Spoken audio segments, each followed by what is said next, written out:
What's good, everyone? It's your man, BizzyBron. We are here with another collab. So this has been exciting because we have Reactor planned on a whole bunch of different like levels. We have a whole bunch of videos ready, and I'm actually excited for this. We got two other people here to talk about. Well, I mean, this is a big video that Kysept actually planned, and that is building a. You want to explain it? You might be good at explaining your own idea, right? Yeah, I mean, this was this was an idea that came as a spur of the moment thing. It's been thought of in the past with me and my friend Yorke here.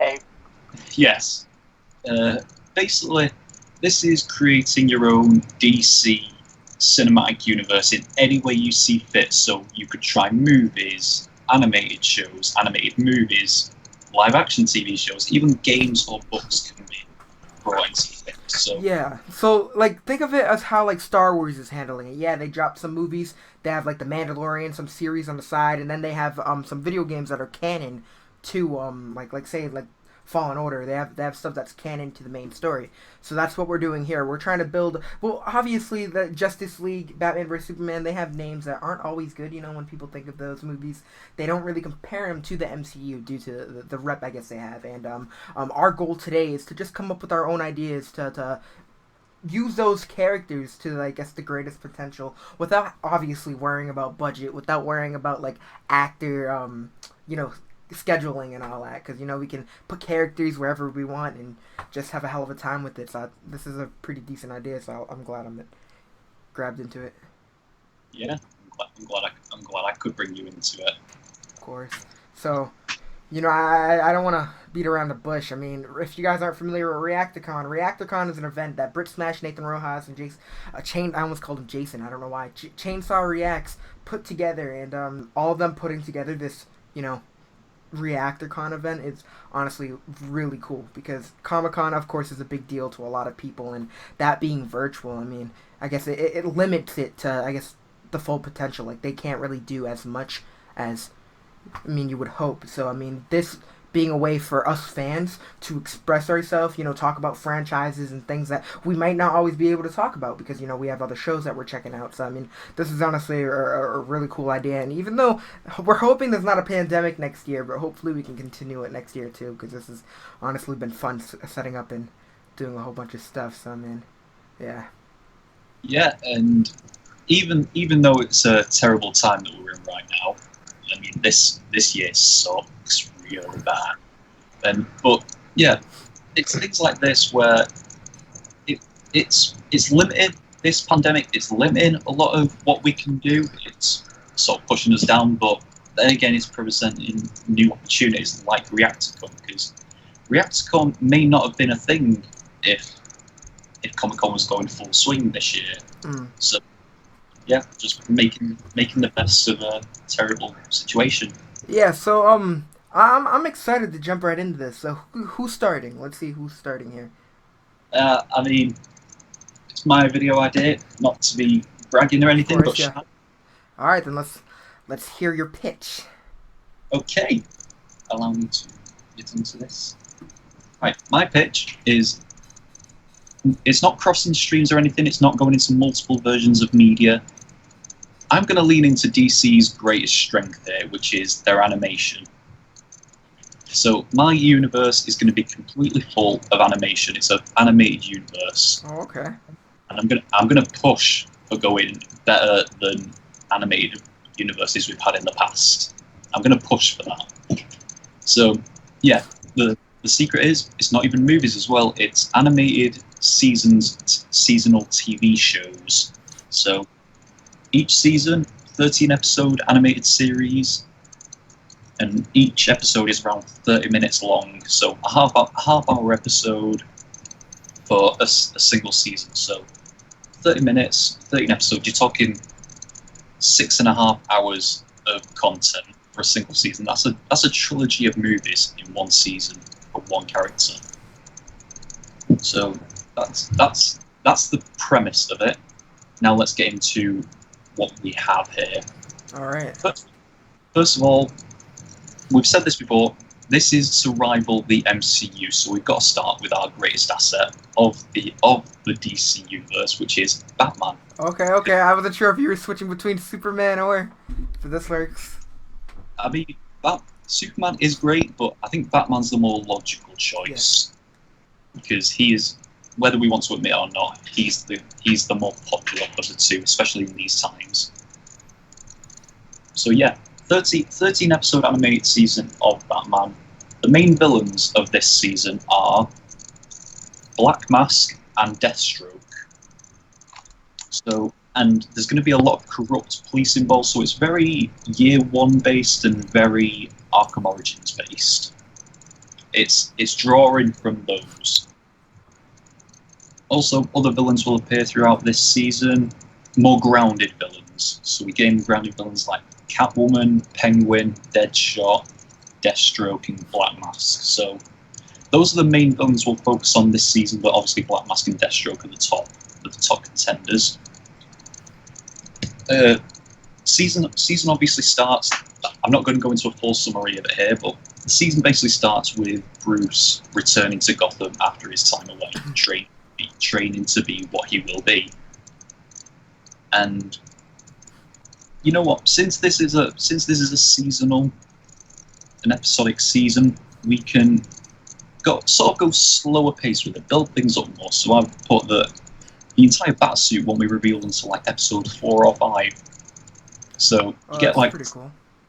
You get like 2 hours of just Bruce Wayne rearing up to be in full suit, and then in episode 4 or 5 is when you actually get that suit.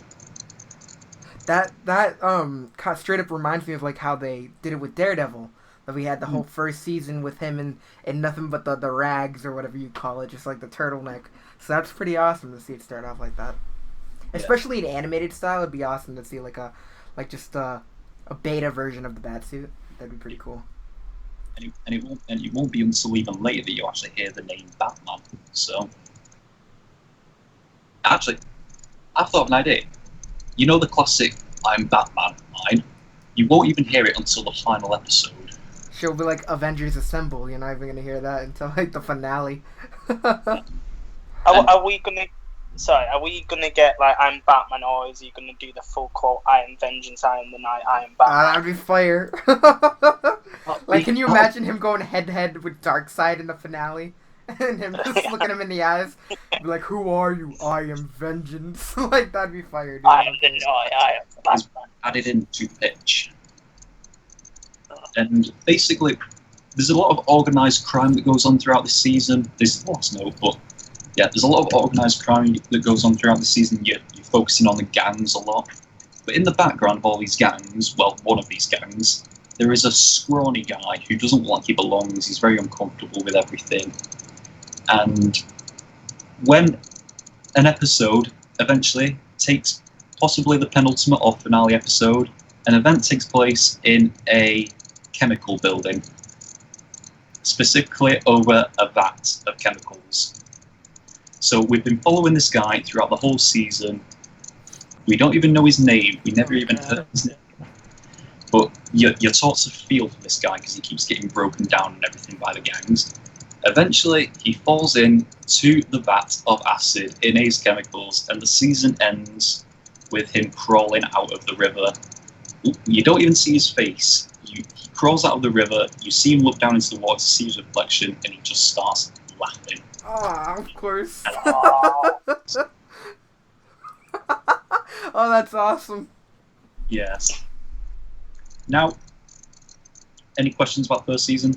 No, man, that's pretty fire. Like the way the descriptive point of it was pretty awesome. Like you don't see his face, you see him crawling out of the acid and just like that. That's pretty awesome. Yeah, in the great words of Philip J. Fry from Futurama, "Shut up and take my money." Yeah. That's why I chose animated. It's cheap to make. But obviously, we have to move on from Batman. Season 1 is done. The next section to come out is Superman, Season 1. And I'm just going to say from now on, none of these other seasons will be pitched in as much detail as that Batman one just then, because that's one I've spent a lot of time thinking on. You're gonna have to animate it for a special. Yeah. If we have another Reactor Con next year, the first season got to be animated. So yeah, season 1 of Superman is underway. You get the whole origin, Krypton exploding, him going to Earth. We're gonna go a bit Smallville with this first season. Yes. Yes. Even though I've only seen 3 episodes. Uh, it's going to be based off it's more of an Elseworlds comic called Secret Identity, if you've ever heard of it. Basically, this comic was a funny one because it was an Elseworlds because it was supposed to be set in the real world with a kid who comes from Kansas called Clark Kent, and everyone makes fun of him for having the same name as Superman. So that's how it's set in the real world. Everyone makes fun of him because he's got Superman's name. And then one night he goes out camping. He wakes up in the middle of the night and finds that he's flying in the air. He's suddenly got all the powers of Superman.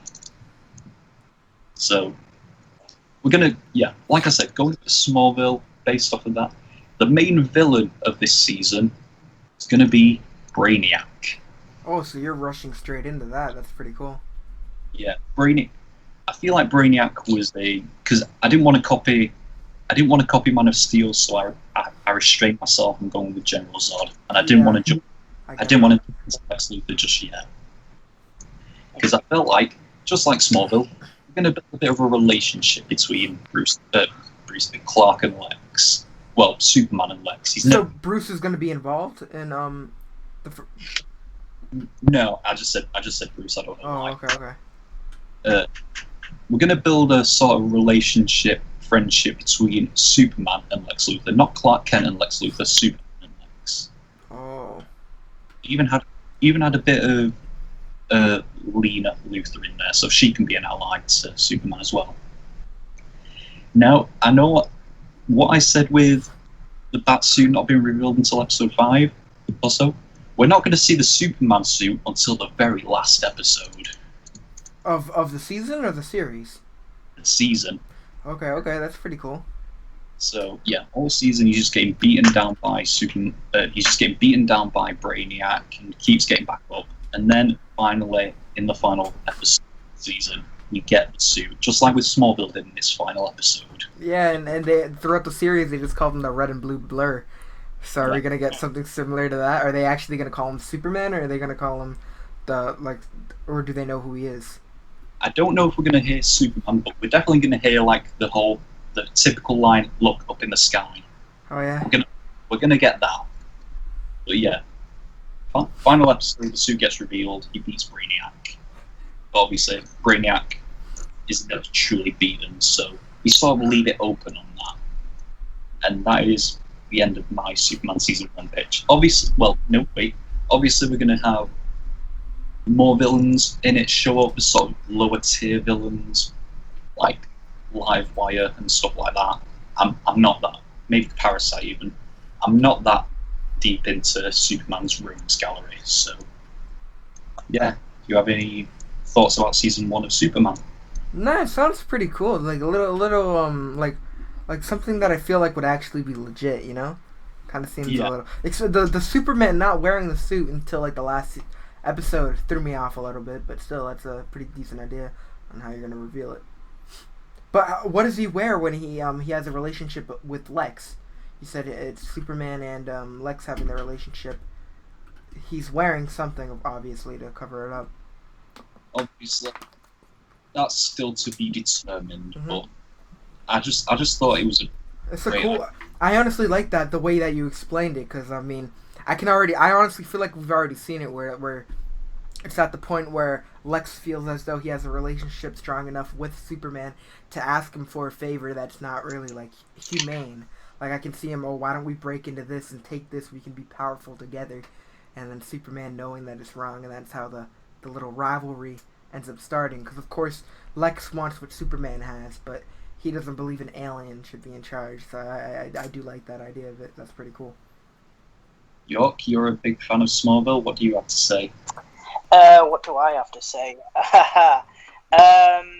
It feels like Smallville, but it also so there's a particular Superman film what's coming out. I think it's The Man of Tomorrow, the new cartoon film, what's coming out. I think it's coming out next month. It has slightly that style when you say he doesn't have the suit and all that kind Oh of stuff. yeah, I until, think like, I saw the trailer for that. Yeah. yeah, it's I don't know who. I know Zachary Quinto is voicing Lex Luthor. I'm pretty sure I know that for a fact. Alexandra I forget her name. I'm pretty sure she was in Baywatch. I'm pretty sure she's involved in it somehow. I think she might be voicing Lois. I think, but it depends. Is it Alexander Daddario or something? Yes. Something like that. Can never say her last name. All right. So what do you got for season or series number 3? Obviously, we've got to round out our trinity, so we're going into Wonder Woman season 1. All right. And this is a difficult one because obviously you don't want to appear too similar to the movie. Exactly. Yeah. So I had to cave into the whole World War One storyline. I had to cave into that because obviously when you go World War Two, everyone just says you're copying Captain America. Then I'd rather copy a Wonder Woman movie, Captain America movie, for a Wonder Woman season. So the main villain, you might not know her. I didn't know her until I started doing this research. She was a Japanese scientist. Well, I don't know if she's Japanese. I was looking through a Rose Gallery and one said a Japanese scientist, but Baroness von Gunther. She was basically a Nazi scientist who was coerced into doing work for the Nazis because they kidnapped her daughter. Nazis? Why am I saying that? Nazis for World War One. But yeah, I don't have much to say about this because I didn't want to copy the movie. No, Obviously, cool, yeah, I get that. Yeah, we didn't want to copy the movie, but we've got Steve Trevor in there. We don't leave Themyscira until episode 3, so that gives you a full hour and a half of Themyscira. So what are you doing on the mascara the whole time? Just learning about how their culture and how they view the world. So mostly story driven. Yes. It's pretty cool. Yeah. When we leave Themyscira, obviously it becomes a character-driven story because of Diana, Wonder Woman. Unfortunately, I don't have any more on that subject of moving season 1. So, what do you guys think? It's pretty cool. I mean, you kept it short, so I mean, wasn't too much to go off of, but I mean, it gives us an idea on what you're rooting for. So I like that. Yeah. And obviously, you want to give each of these shows its own flavor as well. So Batman's going to be like very dark and gritty. Yeah. Superman like very hopeful and stuff like that. And Wonder Woman is like very inspiring and stuff like that. Now, moving on, you'd think we'd go into Green Lantern or Flash for the next one, but no, Batman season 2 comes up. Oh, okay. And with how season 1 finished off, I'm guessing you know who the main villain is for season 2. The Penguin. Oh, no, the Joker. The one is Joker. And people might ask, are you going to go with Kevin Conroy and Mark Hamill again? Listen, I love those two voicing those characters, but I think it's time to let them go. Yeah. Oh, you're gonna get so much hate. Yes, I know, but I think they could do those characters forever. But I think if you're going to do a whole movie universe, which could take years, I think you've got to go with new people here. Yeah, I get that. Yeah. Troy Baker's Joker. Yeah, that's the first name that came into my head as the Joker. But I mean, He sounds just like Mark Hamill, and he's young, so he can go for many years. I don't know who would do Batman, but yeah. Main villain is Joker. We're going to be going into the more outlandish, the more out there villains for Batman Season 2. So this is where you get your Mr. Freeze, your Killer Croc, your Poison Ivy, possibly your Banes or your Clayfaces. So this is where it sort of picks up a bit and his rogues gallery starts to get a bit more crazy. And it turns out that Joker's been almost orchestrating all of them. Like, he orchestrated the accident that caused Mr. Freeze and stuff like that. And it eventually just comes to a fight between Batman and the Joker, which Batman doesn't even apprehend the Joker. The Joker gets away. And that's going to leave a scar for Batman thinking he was someone that he couldn't be. oh man. And yeah, that's season 2. So, what do you think? Again, I kind of like the idea that of course Joker's already starting to kind of pave his way as a nightmare for Bruce.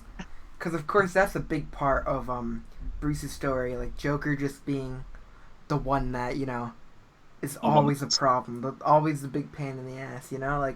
Like he doesn't want to kill him, but there's really no other options. But I mean, so instead of just straight up killing him, they're playing a big cat and mouse game that doesn't really work out for anybody. Because throughout the season, when Batman's beating his villains, usually, like every single time, it gets to a point where Batman's delivered a beating on them to the point where they just give up. But in the end, when he's beating on Joker, Joker just keeps asking for more. He keeps laughing. I can see that already. Batman's just like, what is this guy? Why won't he stay down? Oh, that's funny. Do you get his name right away, or do the people dub him like, oh, look at this Joker over here, like?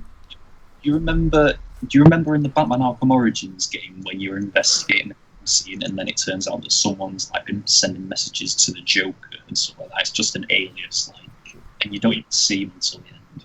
So that's right. Basically you keep hearing the name Joker, but you don't even meet Joker until like halfway through the season. But you just keep hearing his name up until that point.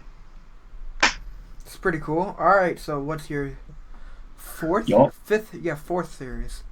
Yeah, Yorke, what have you got?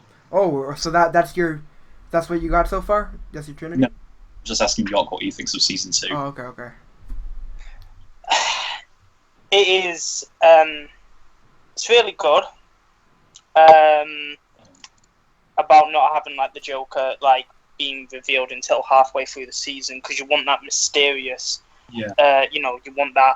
Oh, when's the Joker coming? Because we know that the Joker's coming, but it's like you don't know when the Joker's coming. It's like that. The Joker can turn up at any time and then cause chaos.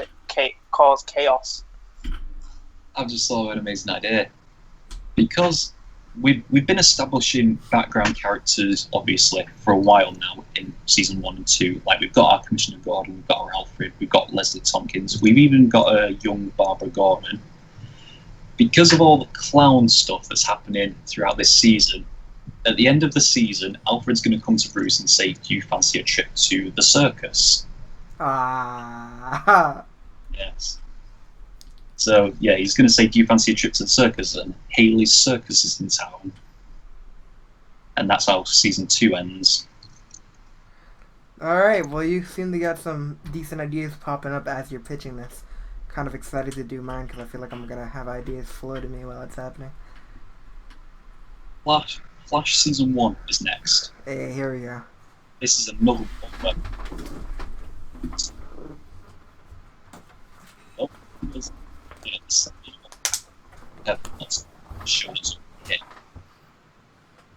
So we're going to go with a villain who's appeared in the show so far, but they have not done nearly enough with him as they should have, and that is Godspeed. Oh, so you're rushing straight into Godspeed in the first season? Because I've got a way.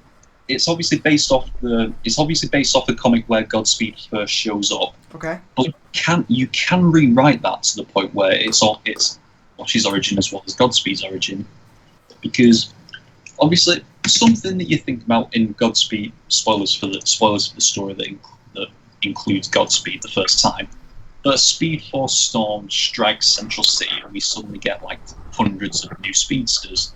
I'm thinking we could just rewrite that to the point where that Speed Force creates all those speedsters, but it also creates the Flash for the first time as well. So Barry was one of those who got struck by the Speed Force. Okay. And that's because Godspeed is obviously Barry Allen's partner in the GCPD, so they both got struck by the same lightning that night. So that creates a connection between those two. And obviously, if you've read the story, basically we've got hundreds of new speedsters, and Flash and his partner, who turns out to be Godspeed, are going around stopping all those who would use that speed to do bad things. But we also have a training centre for all the good people who want to do good things with that, because of his control. All the while, all these speedsters are getting grabbed and having their speed sucked out of them by a mysterious killer known as Godspeed.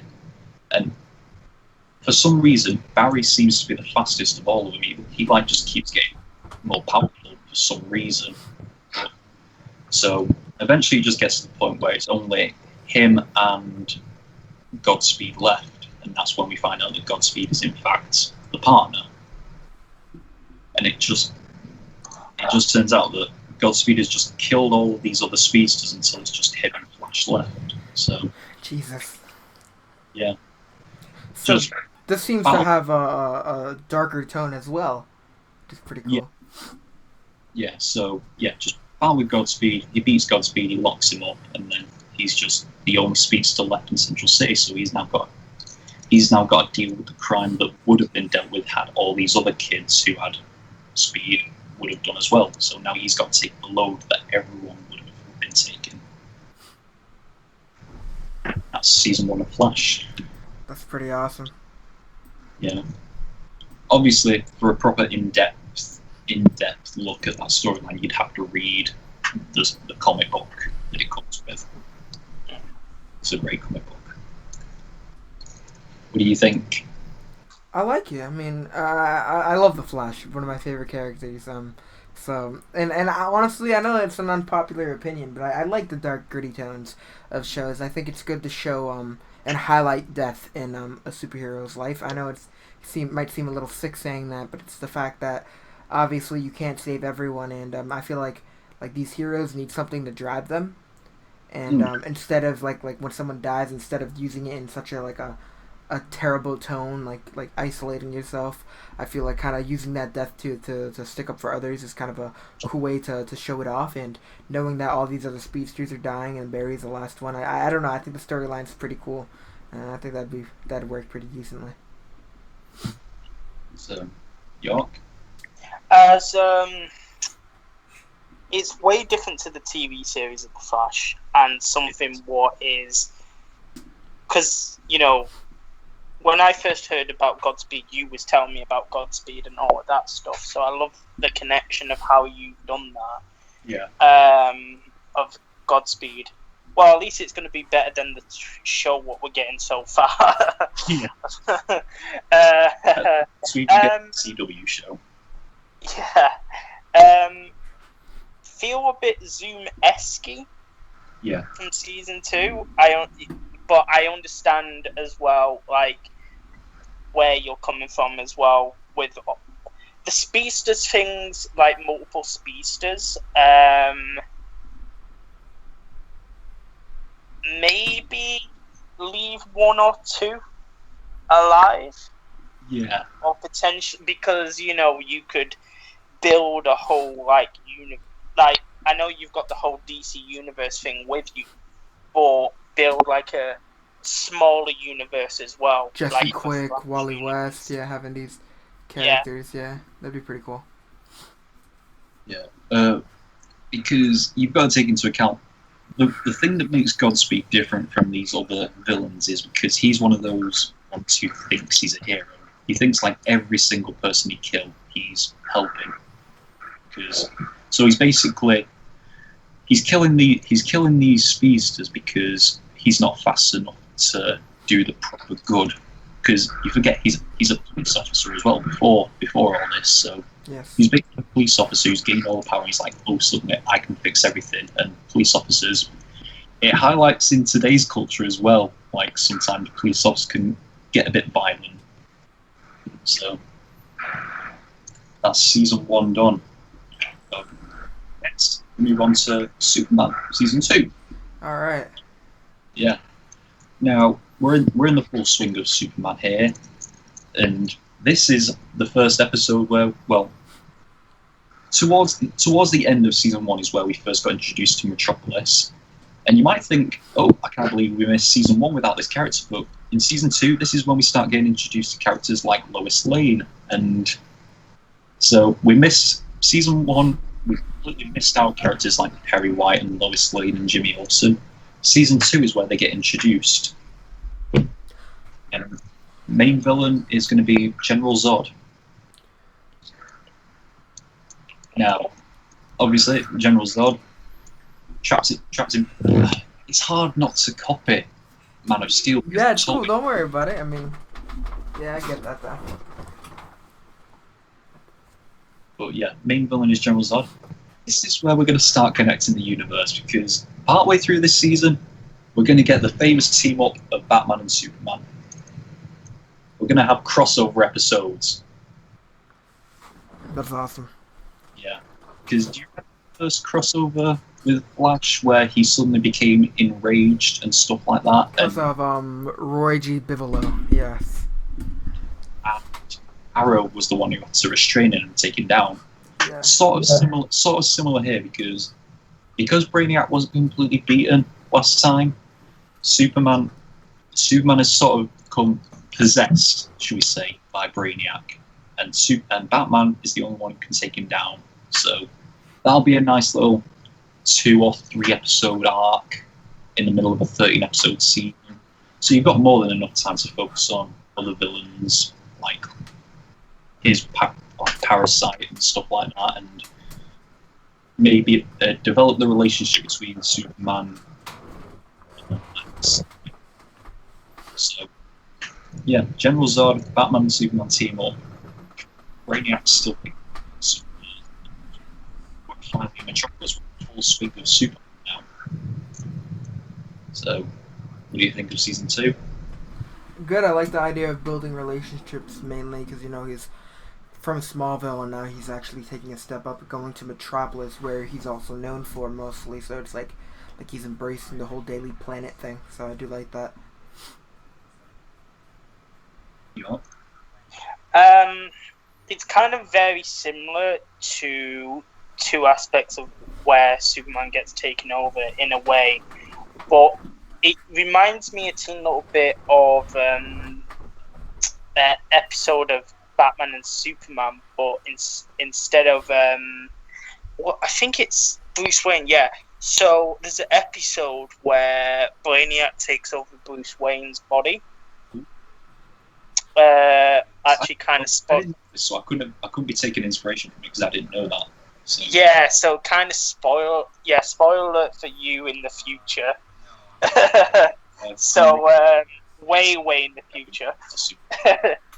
In about 4 years, 4 to 5 years, but you'll probably forget about it then. But it's so basically Batman gets so it's in the Superman series. So Batman gets possessed, he goes missing, but we see Bruce Wayne doing these strategic things and all that. But it turns out that Brainiac took over Bruce Wayne's body to basically destroy the Earth.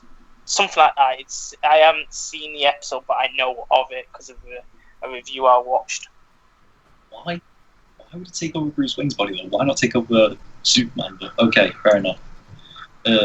Yeah, but this thing as well, obviously Batman and Superman having to fight each other, is going to draw a tiny bit from Dark Knight Returns and a bit of Batman v Superman.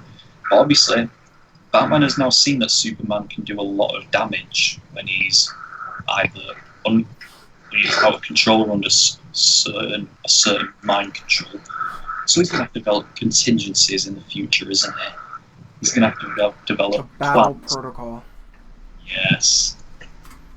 And that's how we end season 2 with. That's how we're actually going to end season 2 with Batman in the Batcave. Batman having to think up plans on how to stop Superman if it ever happens again. But then we move into Green Lantern season 1. So I actually did a lot of research on Green Lantern for this because out of most of these heroes, he's the one I know one of the least about. Like definitely out of the top 5 DC heroes, he's the one I know least about. So let me go looking for this story again because it's based off a comic called Secret Origins, which I need to go look in what it entails in that thing in that storyline again. Because I remember looking at it and thinking, oh my god, that's good. Now I need to go looking for it again to remember. Yeah, it's basically just the definitive origin for Green Lantern. Obviously, it was written by Jeff Johns, and Jeff Johns does everything better than everyone else. So, especially when it comes to Green Lantern. Yeah, so it's gonna the whole Green Lantern crashing to Earth, Hal finding the ring, the mentorship of Sinestro. But that happens at the end of episode 1 when Hal gets the ring. So we're going to spend the first episode with him just in his regular life, and then at the end of the episode, sort of like what Arrow did with Diggle. Like he just finds the ring, opens it, and we get the green glow. That's how episode 1's going to end. The main villain is called Krona. So if you don't know who Krona is, he's obviously the Green Lantern planet is called Oa. Krona comes from that planet, and so he's basically a Green Lantern scientist, and he's obsessed with like looking into prophecies and everything, and even time travel as well. And he's at some point in the season, he's going to go on this. He's going to achieve what he set out to do. He's going to go back in time, and he's going to foresee things that are going to happen. So he's going to prophesize the apocalypse. And he's also going to prophesize the Blackest Night. Oh, So, God. we're saying much with Green Lantern here. So yeah, we've got the prophecy of the Blackest Night and the coming of the apocalypse. So if Yorke, you were asking me earlier on, what's the name of Darkseid's planet? Yeah. So we're foretelling the future here with Green Lantern. So how do you feel about season 1? Good. I feel like there's a lot of action jam-packed into it, so it'd be pretty cool to see. Well, it sounds good. I like the teasers as well. What you're teasing towards, the teasing to what's to come and all that as well. And it's like, I'm excited for more of this pitch as well. What else you've got as well? Well, there's two more seasons before we round out chapter 1. So Jesus, dude. He went full on this. it's like the penultimate season of this chapter. We go back to Wonder Woman for season 2, and her main villain of this season is Cersei. If you know who Cersei is, she's basically I think she's a Greek god, isn't she? She's a Greek witch.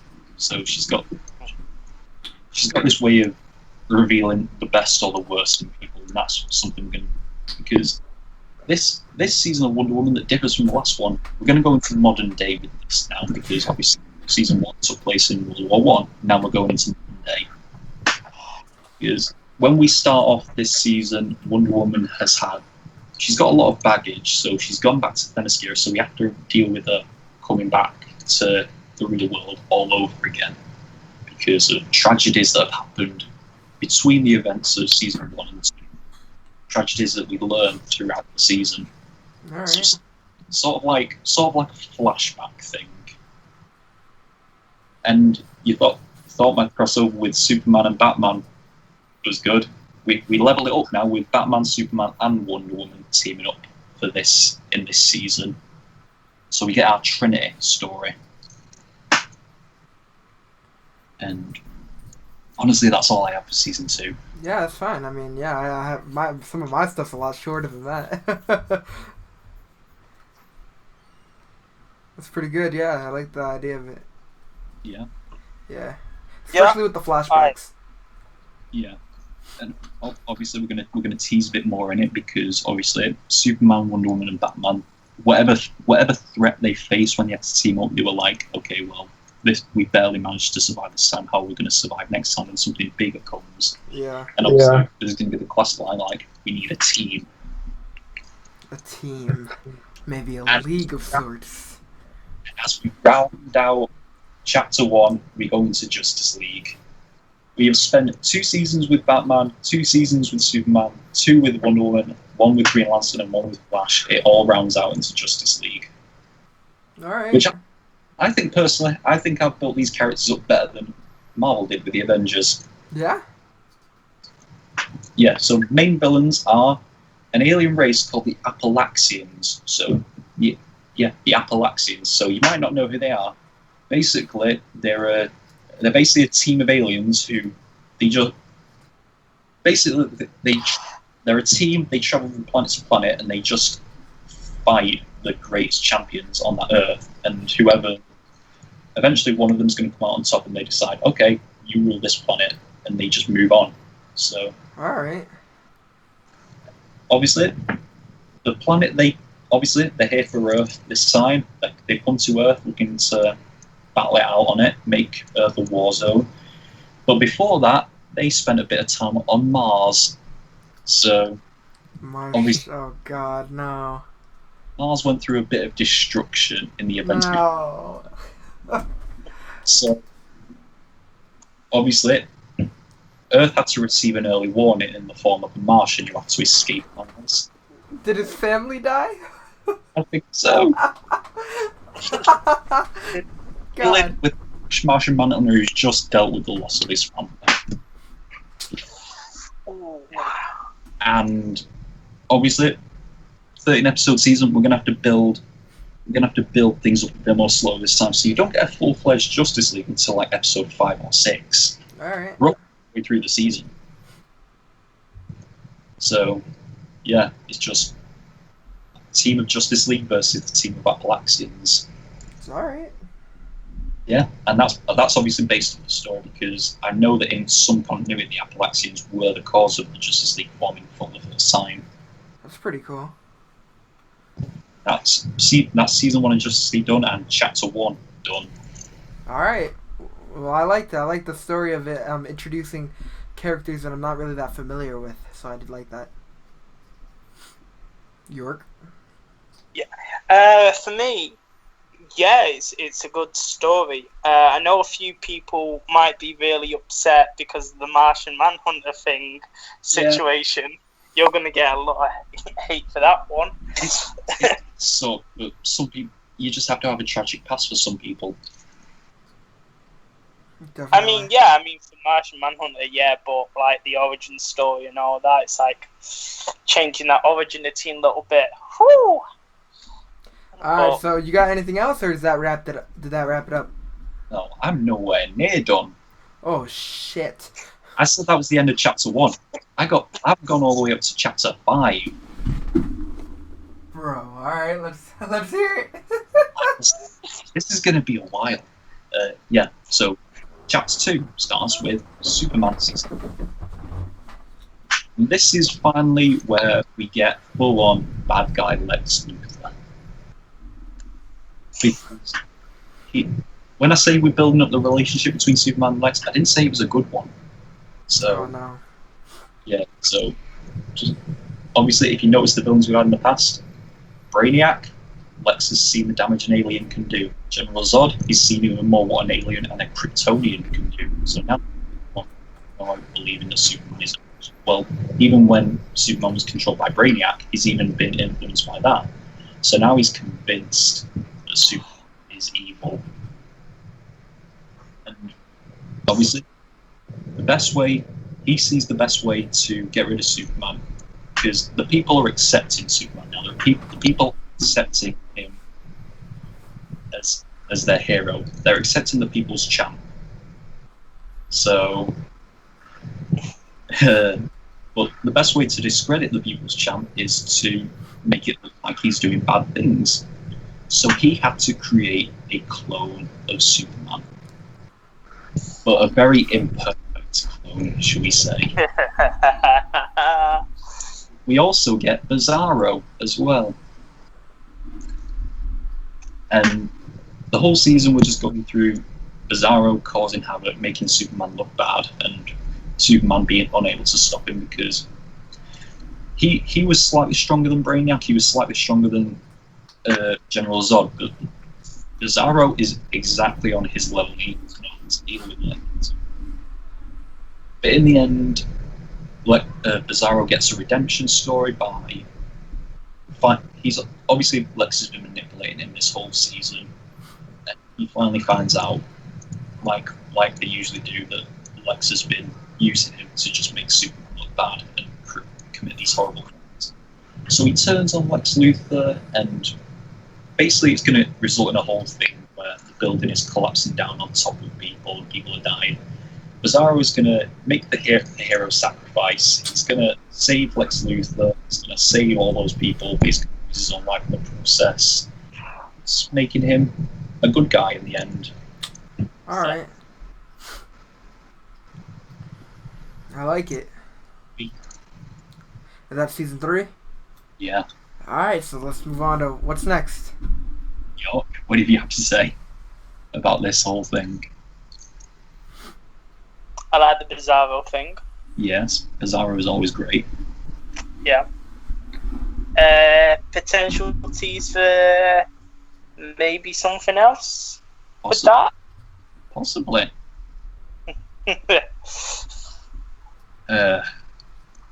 Obviously, we're in chapter 2. We're going to introduce some new blood in this. So, the next season, Aquaman season 1. So, yeah. Chapter 2 is going to introduce some new series. So, we're moving into Aquaman season 1. The main villains are people you might not know, Kordax and the Deadwater. So basically, what Kordax is he's basically an evil version of Aquaman. He's half human. For this situation anyway, he's half human, half Atlantean, and just like Aquaman, he was shunned for his half blood. So yeah, so he's got a very similar story to Aquaman, and obviously he's got this. He's created this virus, which can turn surface people into basically underwater monsters, should we say. So he's using that to not only kill the people of the surface world, but also attack Atlantis as well. And Aquaman, Arthur Curry, of the surface world, he's going to have to go down there and help his people. And this is going to really highlight how Aquaman and Kordax are different, because they both hate Atlantis. They were both exiled. They were both shunned by Atlantis. But one of them is deciding to attack Atlantis, while the other one's deciding to defend it. So that's the difference between the two. But at the end, it's revealed that Kordax only received the virus because he was handed it. He had it handed to him by Ocean Master, who is the current king of Atlantis. So, yeah, that's it. Just Aquaman has now become a warrior for Atlantis, and that's how we end season 1. Alright. What you got? What's your review for me? No, you're keeping up with the solid stories, because I know you're leading up to something bigger, so I'm enjoying them. You got a lot to tell, so I'm just letting it all burn through, you know? I'm waiting for more and more to come together. I think this is awesome. I was doing so much research for this, and I was discovering all these new storylines and villains. Bro, if I knew you were gonna go like full on 5 chapters, I would have I went on tryhard mode. I'm like, oh shit, I'm not even halfway through what he said. Like, I don't even got. Like, you're good, bro. You got so much shit. I love it. I love doing stuff like this. Next, we move into Green Lantern season 2. So, not much to say on this. Sinestro finally becomes Yellow Lantern. He's the main villain, and that's all I've got. He's just the main villain of season 2. That's cool to sum it up. That makes it go faster. I like it. Yeah. Season 3 of Batman is next. Oh, you probably got a full story for this, don't you? Yeah, and well, sort of. And this is where shit hits the fan. Maybe I'll have to edit that out because I swore. But yeah, this is, like I said at the end of season 2, with introducing to the circus. This is the season where we get Robin, Dick Grayson Robin. So yeah, the main villain of this season is Ra's al Ghul. Oh yeah. at the end of Superman season 2 and at the end of Justice League, Batman has been thinking on his contingencies in Justice League. So this season is going to be based off the Tower of Babel storyline. All right.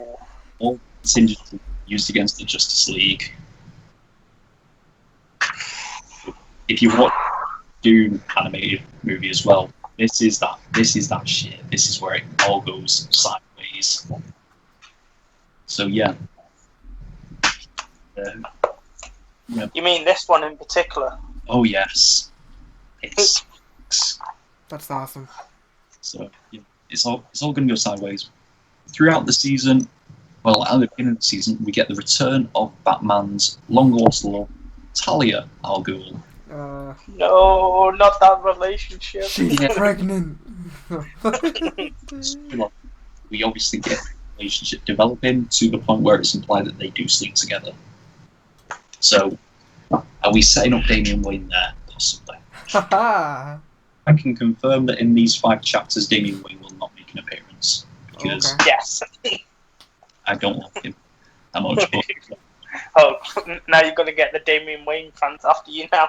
you know what? We might not even do Damian Wayne himself because at the end of the season, it's gonna be heavily implied that Ra's al Ghul died, and it's gonna be heavily implied that Talia also died. So Woo! that'll leave it open to wondering: is Damian Wayne ever gonna make a debut at all? Please no. Never find out if she's pregnant or not. But obviously, the events of the contingencies has shaken Batman's and the Justice League's faith in each other. So, at the end of the season, Batman is officially exiled from the Justice League. Oh God. Yeah, signed early as well. So, what do you think of season 3 of Batman? Pretty awesome. You got some crazy like big storylines involved, which makes it really exciting. Yeah. So yeah, and the fact that he's exiled from the Justice League makes it a little interesting. Yeah. York? Yeah. Some of these ideas, man. Woo! I like Maybe some of them have on my thing as well. me, because if you've got all these amazing storylines, why not just go from one to the other and just make everything huge? Yeah. Next season, the next show is some more New Blood. We're going to go with it, and it's sort of coming out, but in another way it's not. Green Arrow and Black Canary. Alright. It's a show on its own. They're both of equal parts in it, so it's not like Black Canary is just Green Arrow's girlfriend. Because they're not going to meet each other until almost like the last acts of the season, like so it's 10 or something. So they're both having separate storylines throughout the series. Alright.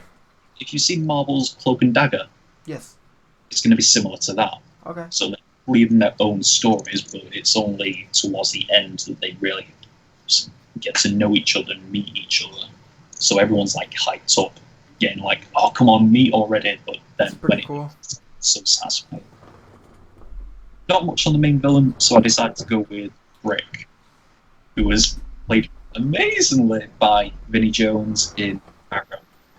Because we Brits here, we love Vinnie Jones, and we always will. You're probably gonna have to censor this one out, and I know it's Marvel related, Say so it. probably censor this. Say it. I'm the Juggernaut, bitch. I'm not censoring it out. We're gonna put that in. The fans want that. The fans want it. It don't matter if we cuss a little bit. It's not too bad, right? I mean, Yeah. we're not gonna get One demonetized video. They don't demonetize if you cuss. Almost in all my videos, I cuss, and I've never. Oh, the only reason I've been demonetized is because of copyright. I've never been demonetized for any other reason. Oh damn! I've never cussed in my videos because I was afraid I'd get demonetized when it eventually came along. So Oh great! No, now it's gonna curse like every second. If you cuss, you don't get in trouble. That's how you don't get in trouble for it. But yeah, the next show that comes along is Wonder Woman season 3, and this is based off of a storyline called The Circle. And basically, what this is, the main villains are obviously called The Circle. They're a group of 4 Amazons who are jealous that Wonder Woman's mother got to have a baby and the rest didn't, and it eventually turned into the point where they believe she was a curse on the Amazons. So Wonder Woman is being hunted down by a group of 4 bloodthirsty Amazons, and that's the season. That's all I've got. All right. 3. So yeah, short. No, I like how you're keeping it in between like Amazonian. So I like that. Like it's the enemy is themselves. I like that. The main villains are, I believe this is a team of villains who should have got a fair shot at beat, because we never got to see them fully form. CW show when they're still Rogues. And this is for what? Flash season 2. Okay, the audio cut out when you said that. That's pretty awesome. So the main group of villains, the Rogues, Captain Cold, Heatwave, Golden Glider, Weather Wizard, stuff like that.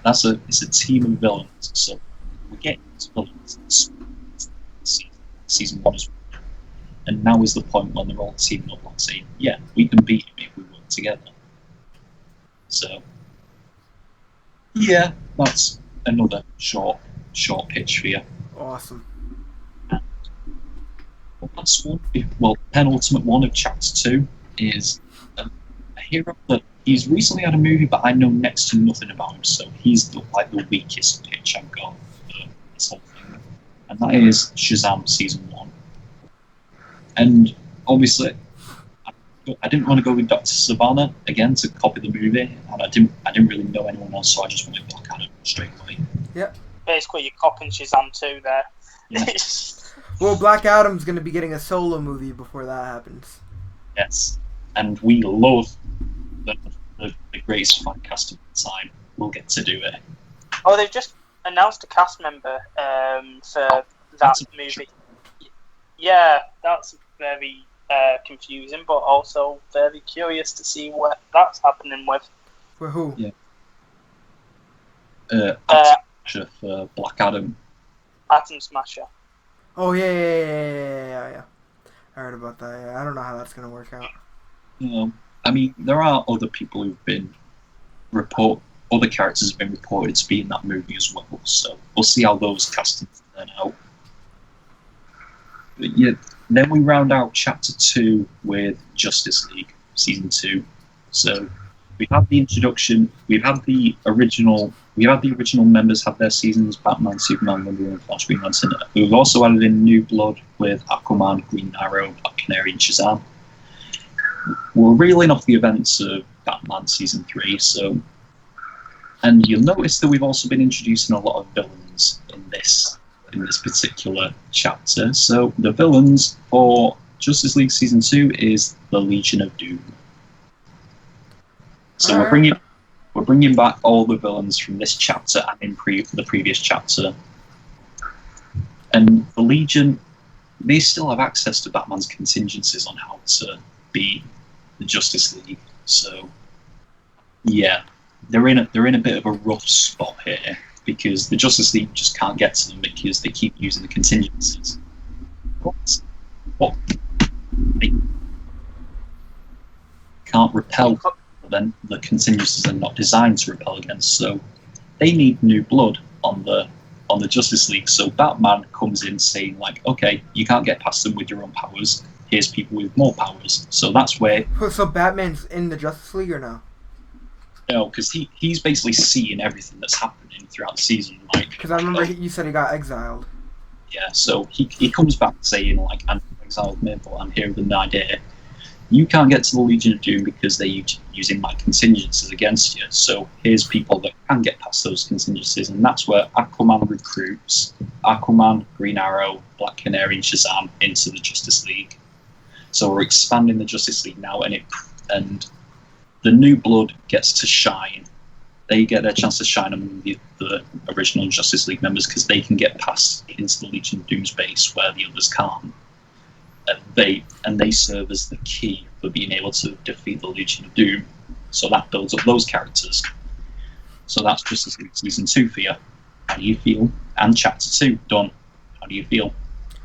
I like it. The recruiting, pretty awesome. I can already see them all sitting at the table together, so that's pretty exciting. I've just counted. That's 10 Justice League members we've got in season 2. That's awesome. Because it goes without saying that after Batman, he's recruited back into the Justice League as well. So he's no longer an outsider. Oh, that would have been a good storyline. Yeah. That would have been cool. Like, if since Batman got exiled, he ends up putting a team together of his own to stop the Legion of Doom, the Outsiders. So I mean, you could have introduced Black Lightning and then threw in Green Arrow, Black Canary. It would have been a cool way to set that up. Yeah.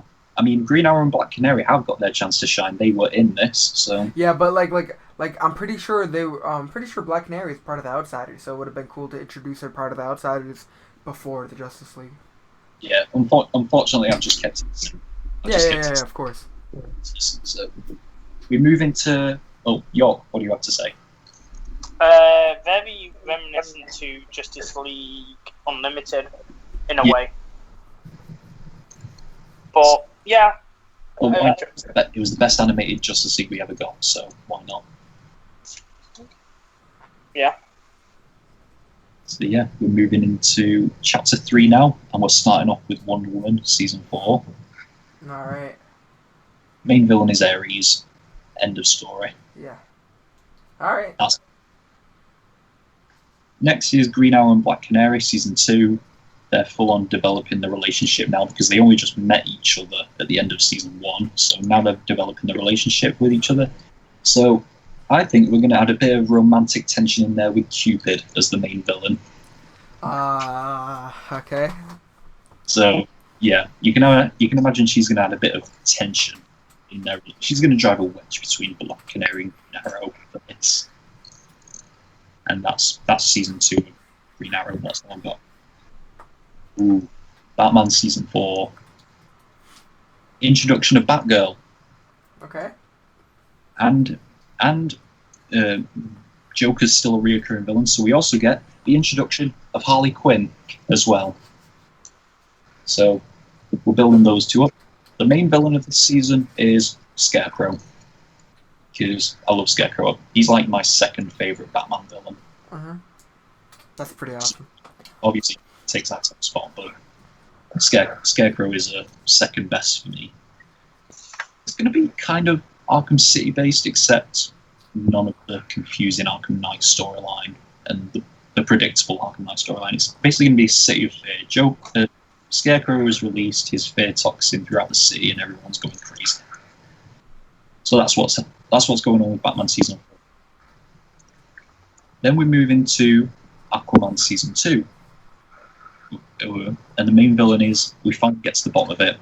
Ocean Master is the main villain. We're going to get the full-on breakdown of the two brothers because we've actually been building their relationship between each other further.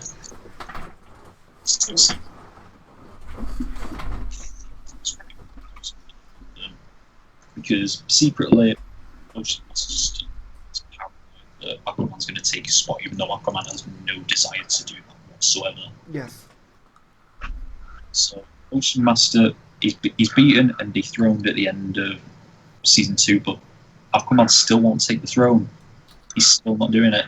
He doesn't want to be king. That's how we end season 2.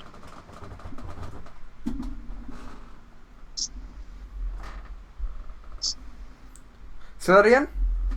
I'm hearing a lot of noise, and I don't know what that was then, but okay. Oh, it's my chair. I mean, I'm pretty sure that's it, though. I don't know if it's that loud. Shazam season 2. I only heard about this villain today, so I don't know.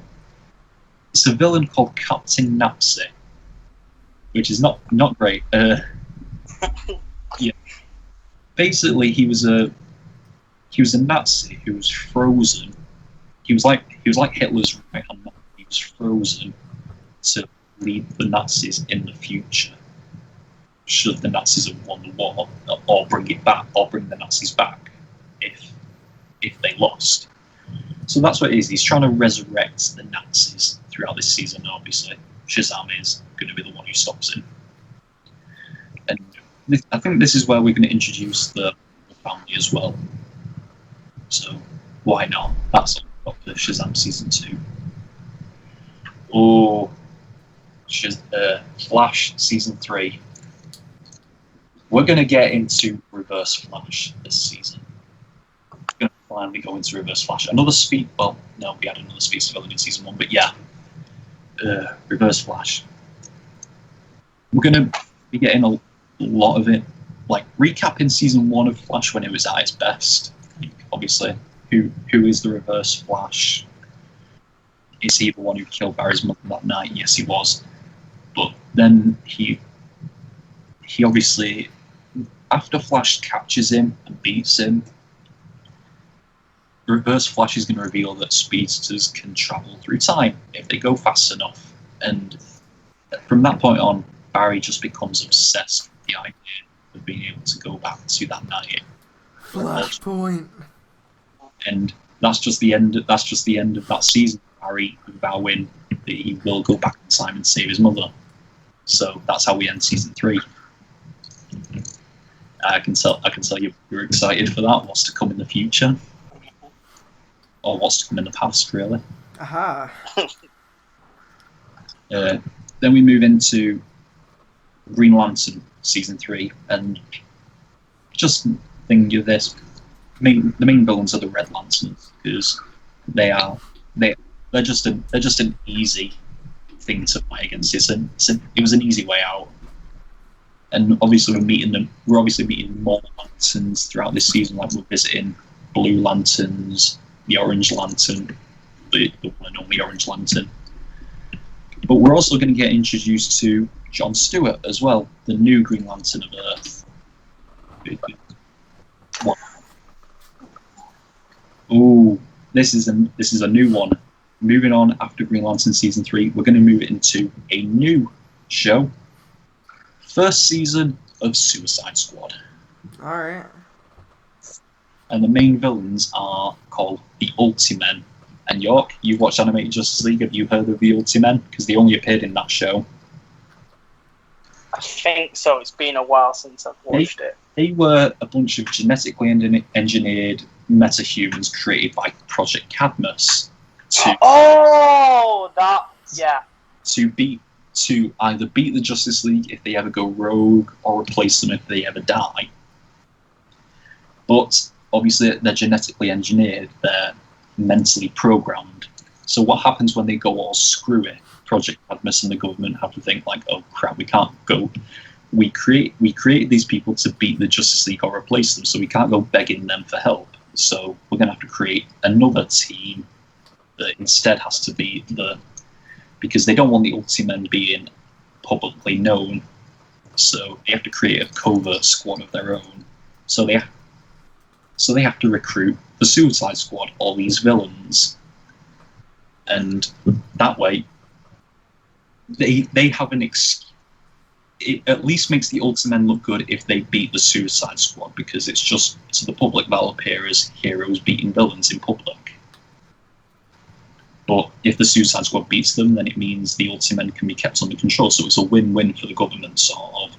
So that's why they recruit these people, and obviously throughout the Suicide Squad you're going to get character deaths as well. So, and I'm going to go with a bold move. I'm not going to even have Harley Quinn in the first season of Suicide Squad, even though she's supposed to be a main character. I feel like it's a bit too early for her. Alright. So, yeah. Obviously, this is obviously introducing Amanda Waller and the government and stuff like that. So what do you think of Suicide Squad? Cool, I like it. I like how you're not forcing the whole Harley Quinn thing. Yeah. I feel like she has to be earned. Yes. Now, the penultimate of Chapter 3 is Justice League. Not the finale, the penultimate is Justice League. We're going to go slightly multiverse with this and go with the Crime Syndicate as the main villains. Alright. Because why not? It'll be fun to see the Justice League fight equal versions of themselves. But the finale of Chapter 3 is Superman Season 4. And I'm going to go off two storylines here. One is All-Star Superman, which is basically Superman showing the best of himself, like showing what he means to the world and how good he is. And the other is the heartbreaking part of Superman. We're going to go with the death of Superman. Ah, dude. Okay. Yes. So throughout most of the season, we're just seeing like how good Superman is and all the good stuff he's doing, and then we're going to end with the death of Superman. So the main villain is Doomsday. But we also get an introduction in this season to Supergirl. So Supergirl is going to make her debut in this season. So, and there is the whole thing like, is Supergirl more powerful than Superman? That's obviously a thing that's been said in the past. I'm going to make it so that Doomsday just beats everyone. The Justice League, Supergirl, but Superman's the only one he can't beat because he's got that strength, that willpower to keep going. So, and obviously ending the classic Superman, death of Superman, with him just dead. And that's how we round out chapter 3 with Superman's death. So, what's your thoughts so far? Well, he has to die soon, sometime. So I guess, Yeah. it's the perfect time, right? Yeah, I agree. And well, at least you're doing it better than Batman vs Superman. Oh yeah. And let's be honest, though, the death of Superman, that animated film, is just so amazing. Because the action is amazing, but I love that the first half of that movie they're clarifying what makes Superman so good. Like, he's an idol to people. And that's what makes his death at the end so heartbreaking. And obviously, All-Star Superman is like that story that defines how good Superman is, because he learns that he's died of a form of cancer, but he still keeps going as Superman. And so he goes into the battle with Doomsday with a little less care than he usually would, because he knows he's going to die anyway. So he keeps fighting. But we're gonna start with chapter 4 now. Excited. We're starting with Flash season 4. All right. This season is going to have major changes for not only this show but all of DC going forward, because we're basing it off Flashpoint. So season 4 is Flashpoint, and we're going to do it better than CW did, which is not. But yeah, based on Flashpoint Paradox, the whole Flashpoint story is going to last for like 3 episodes, so an hour and a half worth of content for Flashpoint, which I think is right. Better than 1 episode. Which it was bullshit. So Flashpoint, it lasted 3 episodes. You obviously get the war between. So you kind of cut off there. Okay, so yeah, the first 3 episodes, we're going to get the whole Aquaman Wonder Woman war with Thomas Wayne Batman. We're going to get all that. Then obviously we solve it in the typical way of showing. Well, one way that I did like how CW did it is Barry had to cave in and give Reverse Flash what he wanted. So I liked that. And you may think I'm copying season 3 of Flash here, but the main villain will be Dr. Alchemy. Alright. Because this is the thing here. The guy who's supposed to be Dr. Alchemy, like the person under the mask, he's been a recurring character and even an ally for all of the seasons of Flash up until this point.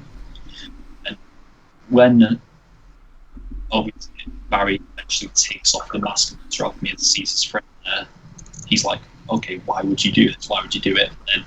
But he's got his friend in custody now, and then suddenly Dr. Alchemy is still doing stuff outside of it. So he's found out that Flashpoint has created an identical twin for his friend. So one of them is Dr. Alchemy. One of them is good, one of them is bad. So but at the end, after he's captured the bad one, it turns out that his good friend wasn't the real Dr. Alchemy. So it's a real switching thing here. You're trying to figure out which twin is Dr. Alchemy, even though they've both got the same power base. So, what do you think of that? Definitely sounds better than the CW version, so I'll take it. Well, I'll tell you this. I had a perfect pitch for the CW version, what I'm not going to go into, but Cal knows about this. But yeah, way better than the CW version. To me, that CW version is that doesn't exist. That's not Flashpoint. That's just that.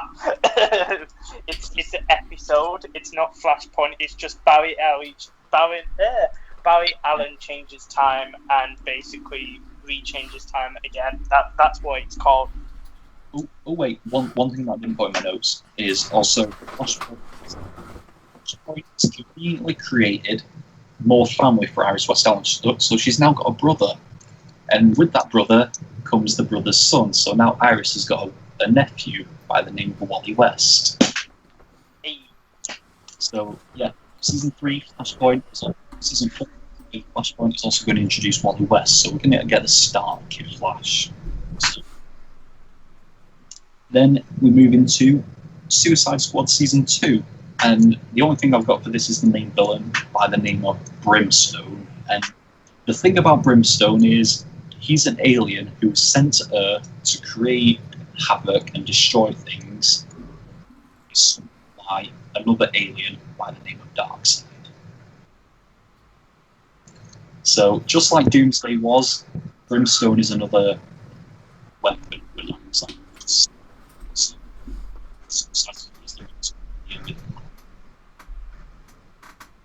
But speaking of Doomsday and Darkseid, season 5 of Superman is next. Obviously, Reign of Superman is going to be the storyline of this season. And if you've seen that animated movie, you know this is a fantastic storyline. They introduced the Superboy to us, and I like the animated movie. I didn't particularly. I prefer the Young Justice version of Superboy rather than the real Superboy.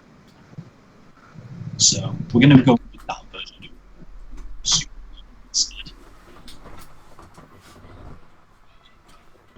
To season 3 of Black Mirror and Green Arrow. This season is going to be based off the famous storyline, The Longbow Hunters. It's the most famous Green Arrow storyline of all time, so why not? Then we move into. So you cut off then. Then we move into Aquaman season 3. Okay.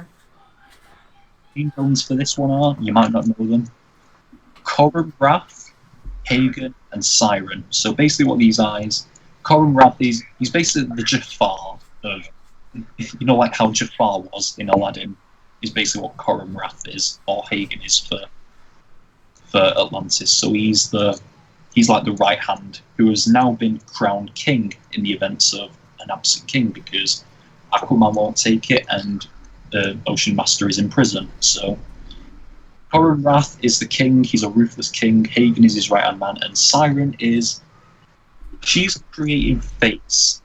She's like a face for their rule, to legitimize their rule, because if you know Siren, you'll know that she is Mera's twin sister in the comics.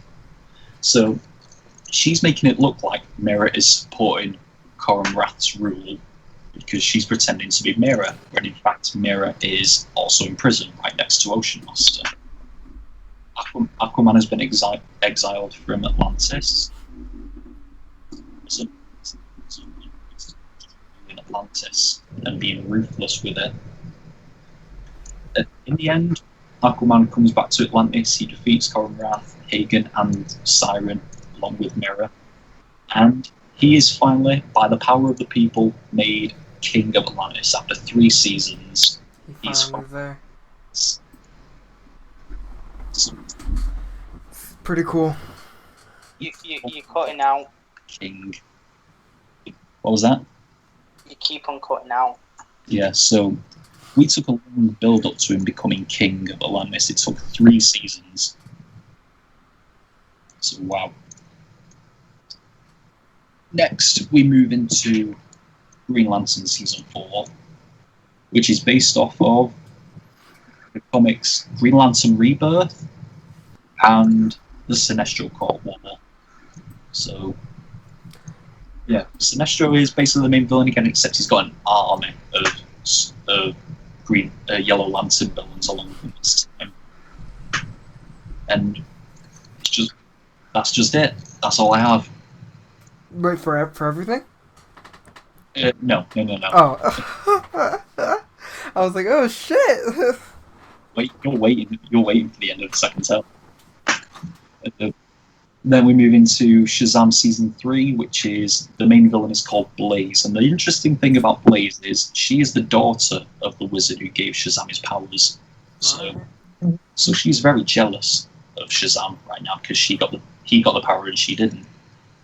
But she can also corrupt people with that power, so it's going to turn into the Shazam family facing each other.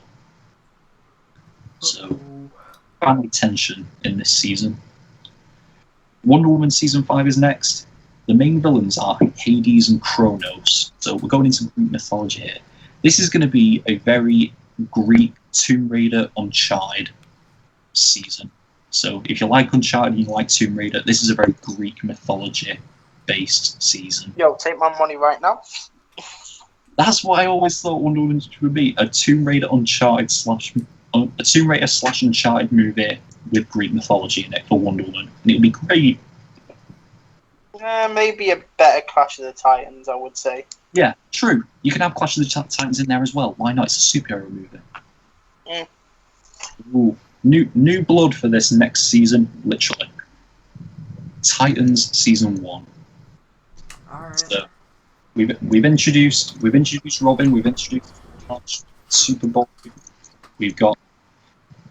We've introduced a lot of sidekicks throughout these last couple of chapters. So the main villain is called the Antithesis. And what he is, he's basically a pure energy villain who can mentally dominate people. So he takes over the entire Justice League, and it's up to their sidekicks to team up themselves and stop their mentors. So it's going to turn into the Titans versus a mentally controlled Justice League. Kind of like at the end of Season 1 of Young Justice. Or Titans versus Justice League. That movie doesn't exist. Yeah. Then the penultimate for Chapter 4 is Batman Season 5. Main villains, the Court of Owls. Yeah.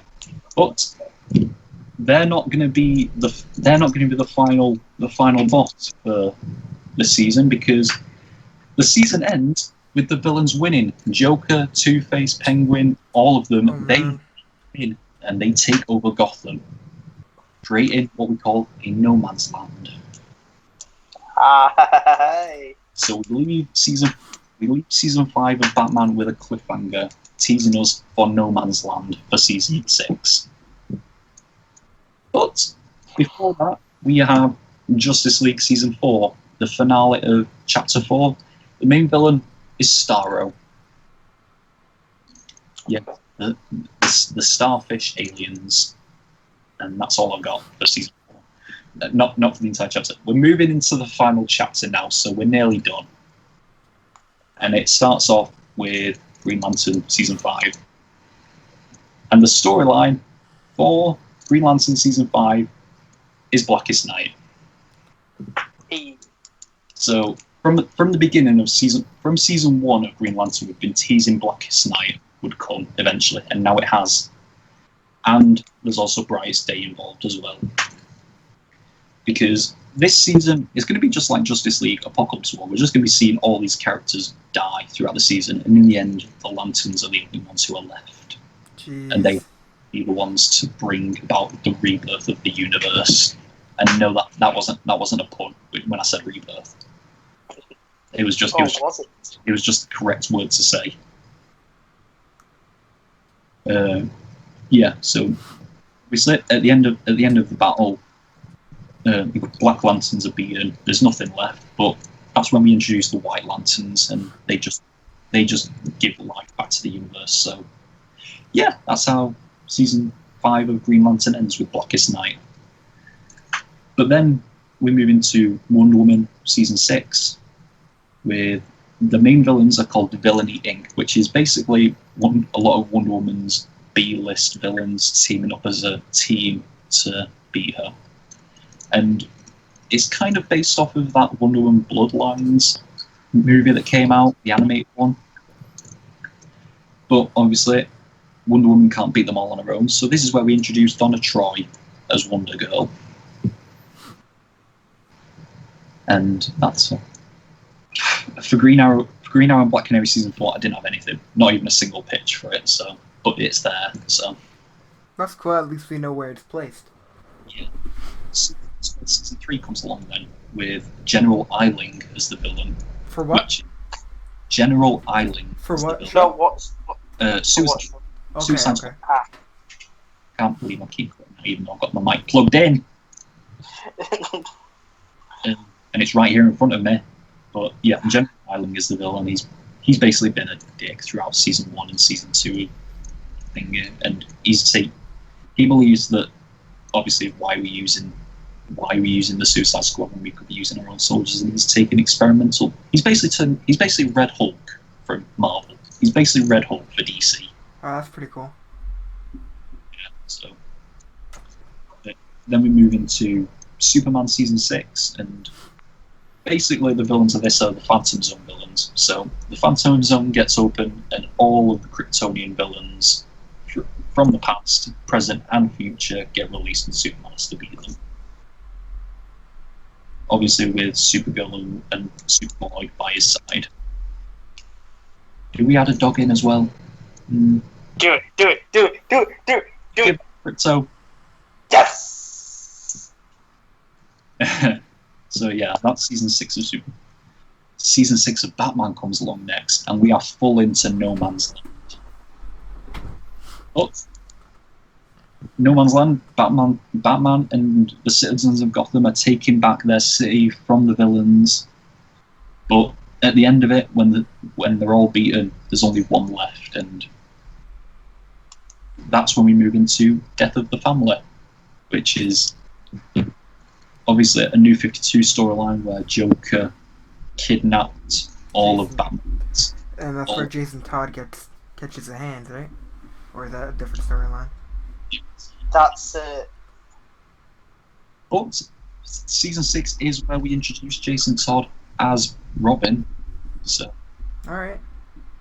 Death of the Family is one that the finale of it takes place in the Batcave, where Ripley's just holding all of Batman's family hostage in the Batcave, and that's just intense. Are we going to get the particular thing in it as well with the Joker?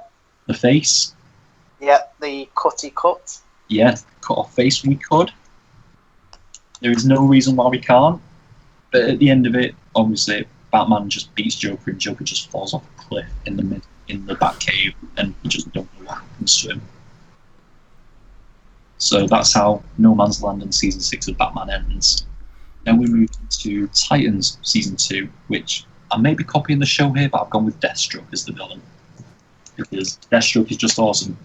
Deathstroke was the villain for the first Batman season, and now he's back for the second season of Titans. So it used to be Batman versus Deathstroke, and now it's Robin versus Deathstroke. So, or maybe even Nightwing as Deathstroke, because yeah, we've introduced Jason Todd as Robin, so Dick Grayson will be Nightwing at this point. So, and after that, Shazam season 4 don't have a single picture of it. So Mike's going again.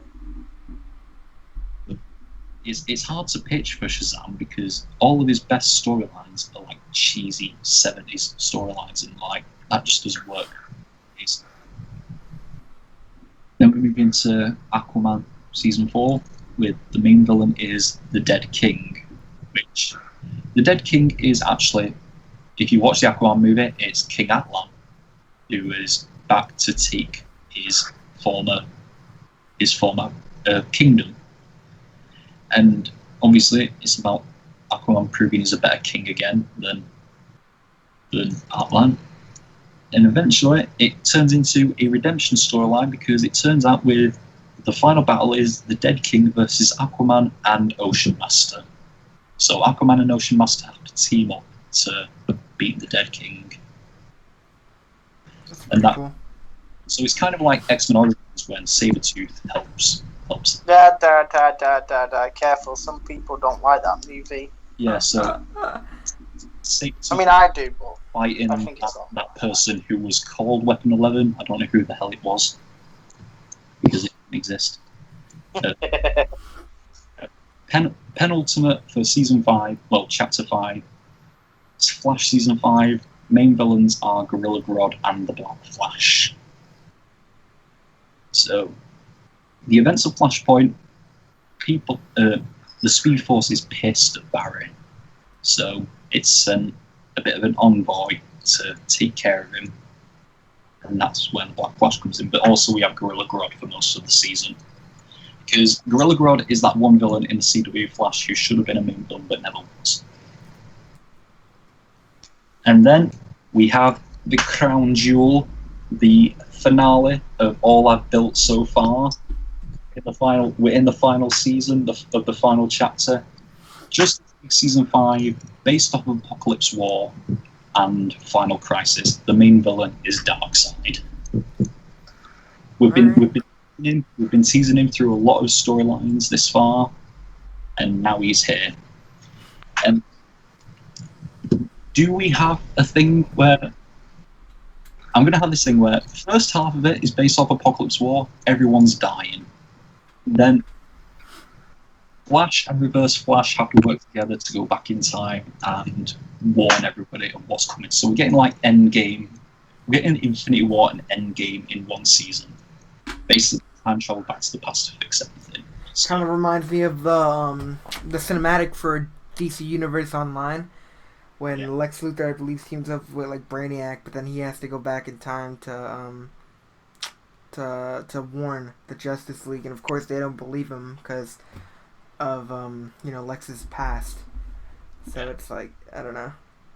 but the reason they failed in the first place was because the Justice League and the Titans were fighting outside on their own. So that's where Reverse Flash comes in. So, like, say, to get the Legion of Doom to help. So it turns out the Justice League, the Teen Titans, and the Legion of Doom and the Suicide Squad all fighting Darkseid's army. That's pretty badass. So all of the characters we've introduced so far, even the Lanterns as well, all fighting Darkseid's army. And at the end of it, we do lose some people. We do lose Hal Jordan's Green Lantern. He's going to die.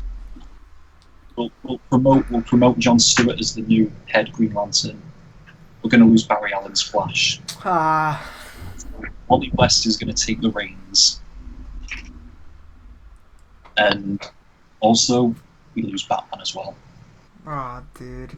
He goes out like Tony? If you've seen a story called Final Crisis... Oh, I know what you're doing, Because in that, Batman gets struck with Darkseid's Omega and he just disappears. But at the end of the season, it's going to flash back to the distant past, like dinosaur times, and it's going to show a caveman carving a symbol of a bat on the wall. So Batman got sent back to the past. Oh, that's fucking beautiful. And that's how my pitch ends. That's all I've got. Oh god, dude. That's awesome. Half an hour, I think. What'd you say? Oh, you've been like an hour. Yeah, I think I've been about an hour there. I'm so sorry. Nah, that was about an hour and a half, but it's all good.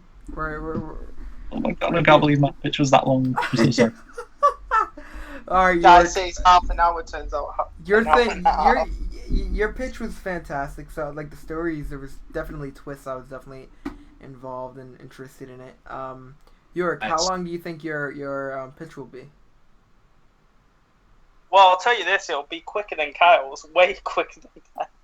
Because I'm planning on mine to be about like 20 minutes, and so I want to. You want to do yours first? You do yours first, and then No. I can't. I get yours.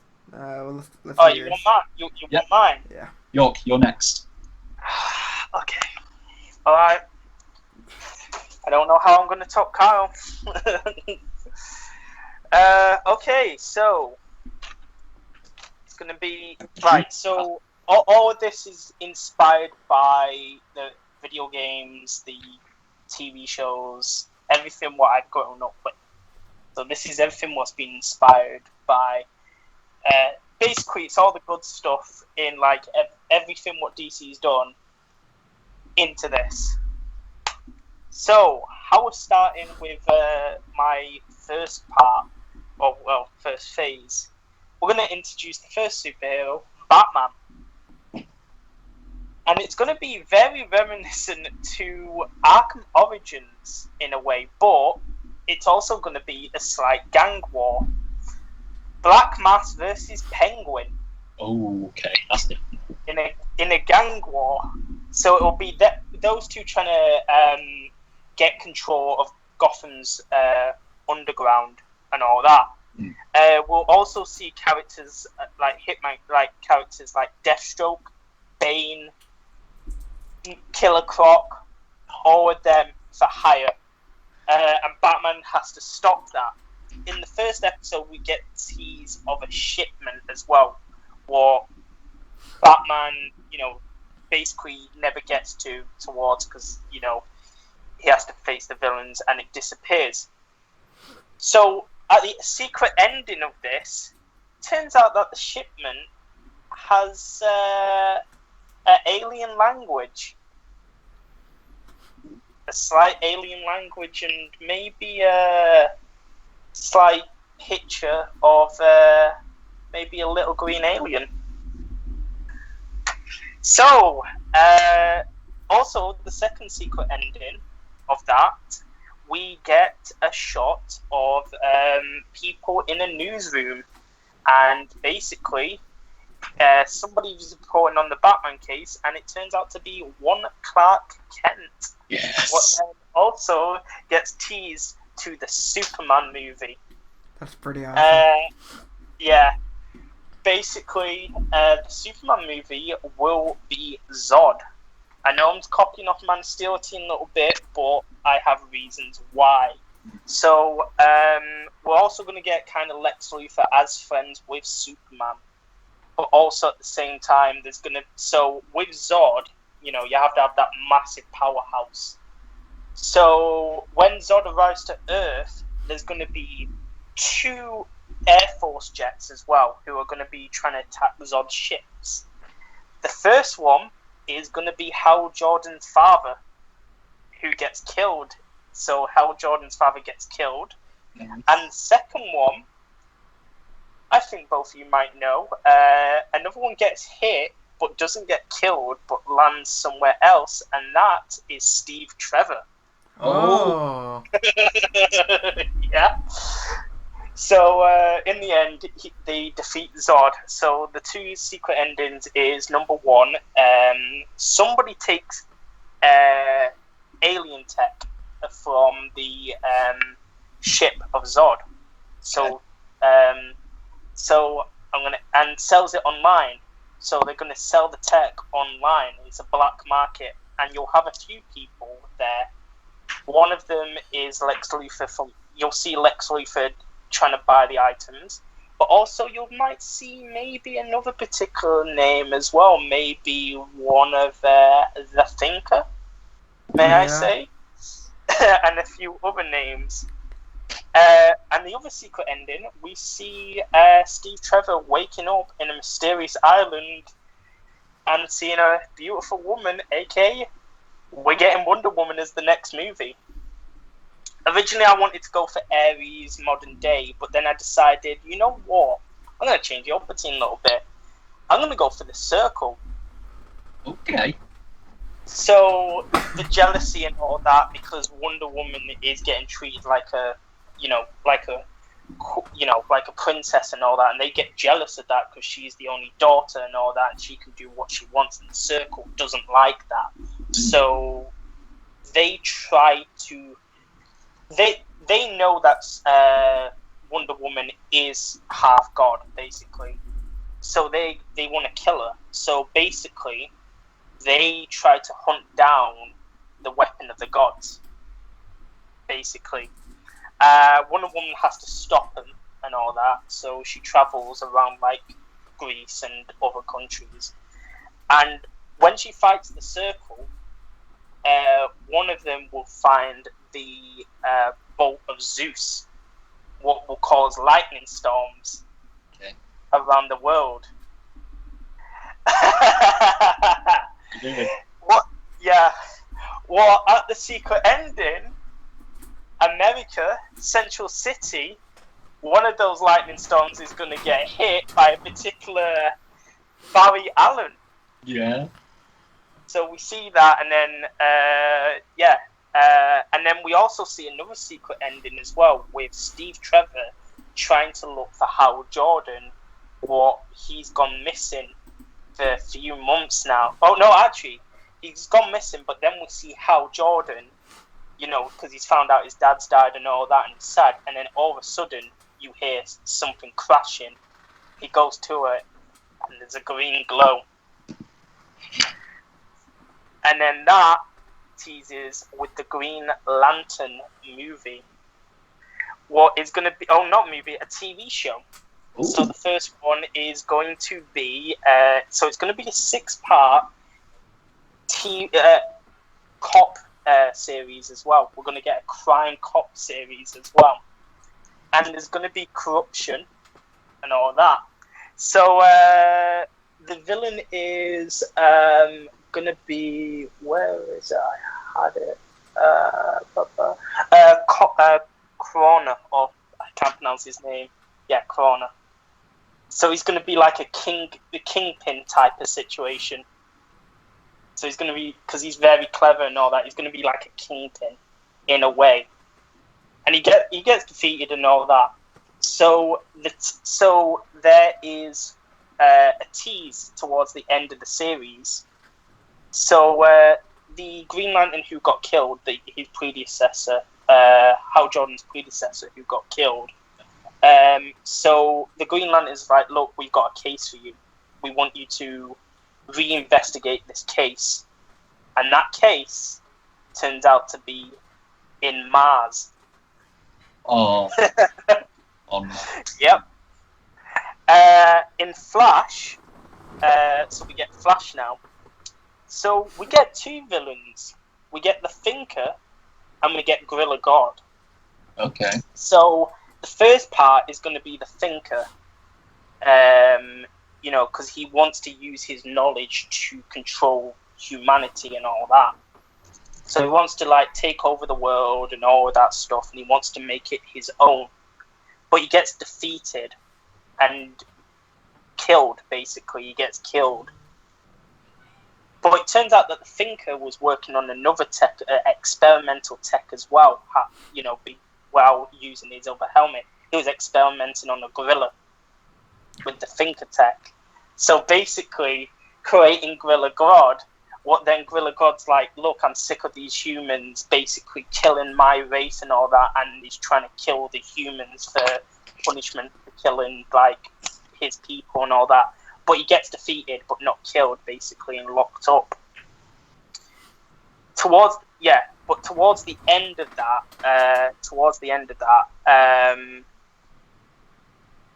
basically, we see mysterious people taking the tech, the Gorilla God's tech and the Thinker's tech, and basically, they transform into white Martians.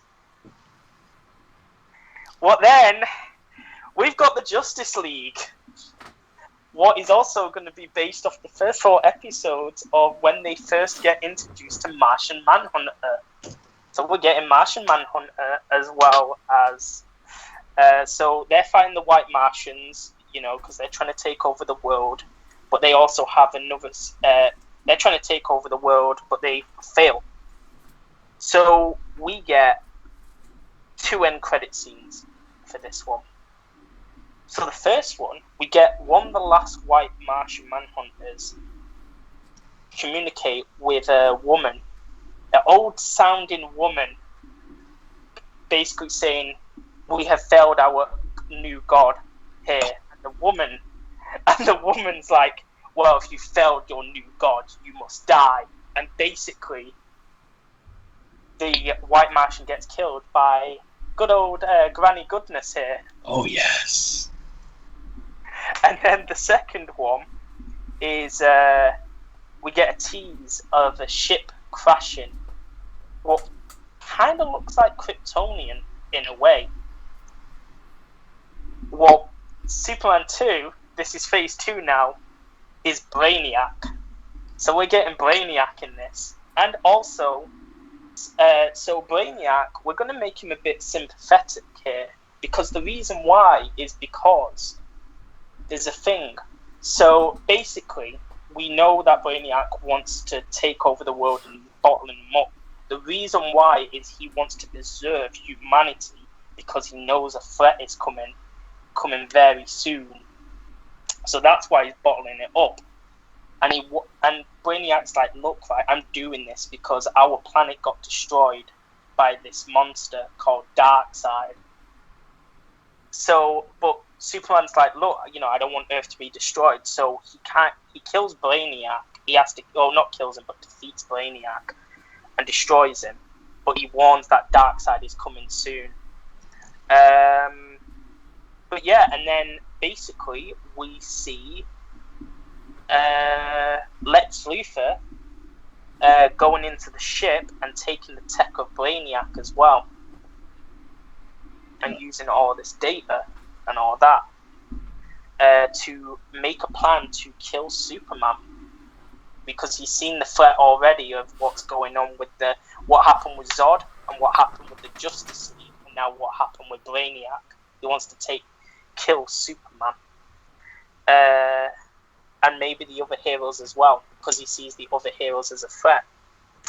So we get Aquaman. And we get King Owen and Black Manta in this. So you usually like the film and all that.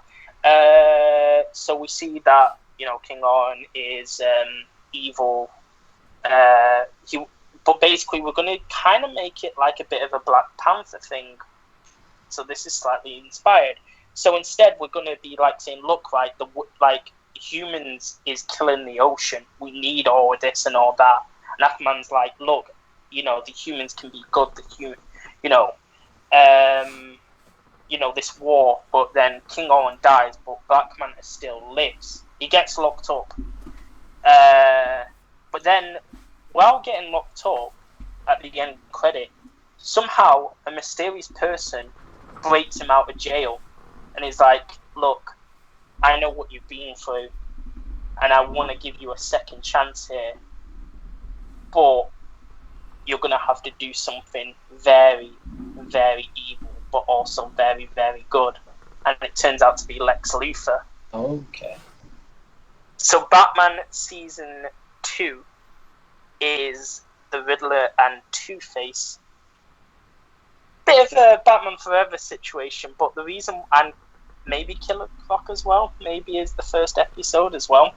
Okay. But yeah, so the reason why I've chose Riddler and Two-Face in this is because we're going to have Riddler hack into all the Gotham network. So all the internet, the Wi-Fi, the power, and he's going to turn it all off, and it's going to be kind of like year zero in a way. So it's going to be like this this post-apocalyptic world, basically, in the Riddler. So basically, it's going to be kind of like a Hunger Games thing as well with Gotham. So it depends on Batman. And what happens with Two-Face in the heart. So we see Two-Face in the first Batman series as well as a judge. But then we get Two-Face is like, look, you're Batman, you're the one who's causing these problems and all that stuff. And he kind of sides with Riddler, but then Riddler betrays him and puts the acid on his face and all that, becoming Two-Face, basically. So when Riddler gets defeated and all that, Two-Face will be born. So we'll try to kill Batman and all that. And also we'll get introduced with Robin as well. So he'll escape into a hospital. But then in he'll have a nearby circus as well, and we'll kill Robin's parents and all of that stuff as well. Jeez. Yeah. Batman Forever. Yeah, well, if it, is kind of good Batman Forever, but I know the reasons why it's bad. It could have made a good story. yeah, Wonder Woman 2 will have Cheetah, of course. We'll explore the relationship with that, and because she also wants to protect the animals and all that. Mostly her favorite animal is cheetahs because they're going extinct. She wants to protect the cheetahs. Wonder Woman's like with her, but then she goes a bit crazy and all that. So, Flash 2 will be the Rogues and King Shark. Good. You're getting the Rogues. Also, just like at the end as well with the Riddler, before go back, Riddler finds some data on Batman's computer as well. He finds out his identity and also a little plan of the JL contingency plan as well. Yeah, but yeah, so Two-Face basically gets escaped as well, and Riddler's plan gets stolen as well. Okay. Cheetah basically gets defeated, and then Two-Face busts Cheetah out as well, saying, "Look, we've got a league as well," because Two-Face got contacted as well, saying, "Look, we're doing something. What's going to kill the Justice League?" So Cheetah escapes and all that. The Rogues, just say, maybe a few of the Rogues we'll see. Maybe Captain Cold in there and King Shark. Mm-hmm. And then for season 2 of Green Lantern, it's Sinestro. Yes. We're getting Sinestro. Also, I forgot to mention in season 1 of Green Lantern, there's going to be corruption as well. And we're going to see Sinestro in like a middle thing of, will he be corrupted and will he not? Season 2, yes, he is. He becomes a Yellow Lantern. But he wants to destroy Hal Jordan because, he's taken everything away from him and all that. And he wants to become the best Lantern. Yeah. And he tries to destroy Earth, but Hal Jordan stops him and takes his ring and locks it up. But at the end credits, then the ring gets stolen, and then Sinestro gets busted out of prison with Lex Luthor. What's like, yeah, we're creating a team called the Legion of Doom. Mm-hmm. But then, basically, Justice League 2 is the Legion of Doom. Yeah. So two things happen. So, the Legion of Doom, the whole Tower of Babylon thing. Batman quits the Justice League because, like, look, you're too powerful. You're gods amongst men. I can't deal with this. Aquaman joins as well. Also, we get a potential twist secret ending as well. So we see somebody walking towards the government. So the president and the basically person who runs the military and all that. And she is tall, thin, and black, and is a woman. Amanda Waller, teasing, look, right, the Legion of Doom did something bad, but also something good. What if the Justice League turned bad? We need to do our own thing. And then shows the Suicide Squad project. Sounds awesome. What do you think so far? I like how you're very interconnected them. Oh, yeah. Like in the Superman one with Hal Jordan's dad and Steve Trevor. And then the Wonder Woman, the light bulb that strikes Flash. Yeah. You're connecting them very intimately. Oh, yeah. Just to let you know, this took me like about 10 minutes to freaking think of connecting them all together, like how to link them all together. It's like, oh my god. Your brain just goes into overdrive. I'm gonna feel sorry for BizzyBron. Yeah, BizzyBron to edit this. Yeah. Hi, BizzyBron. I know you're probably editing it and it's took a long time, but in this on Kyle, his fault. What do you mean? Taking an hour and a half. Back to where we were. Yeah, we made you a small video thing when you go through the video thing as well. Wait, what happened? Sorry, we made a little clips. Sorry for your editing after this. Oh god. Yeah. I don't even Well, know yeah, how much editing I'm gonna do. I'll edit out some of the key parts, but like, I don't know how Yeah. much. Because I mean, I don't want to edit out any of the stuff Yeah. that we were saying. So. Yeah. Okay. Then also the second end credit scene, we get a mother box found and sent to Star Labs. Yeah, Star Labs. Okay, season 3, we get Batman 3 Yeah. with Scarecrow, Mr. Freeze, and Poison Ivy. Okay. So this is going to be control of. So this is going to be something similar to season 1, where it's going to be control of Gotham. So Scarecrow, Mr. Freeze, and Poison Ivy. I haven't thought the story part, how they get defeated and all that, but those 3 characters will be key. In between both season 3 and 4 of Batman will be Suicide Squad. Yeah. So potentially the story of Suicide Squad is that, you know, they want to find a way to defeat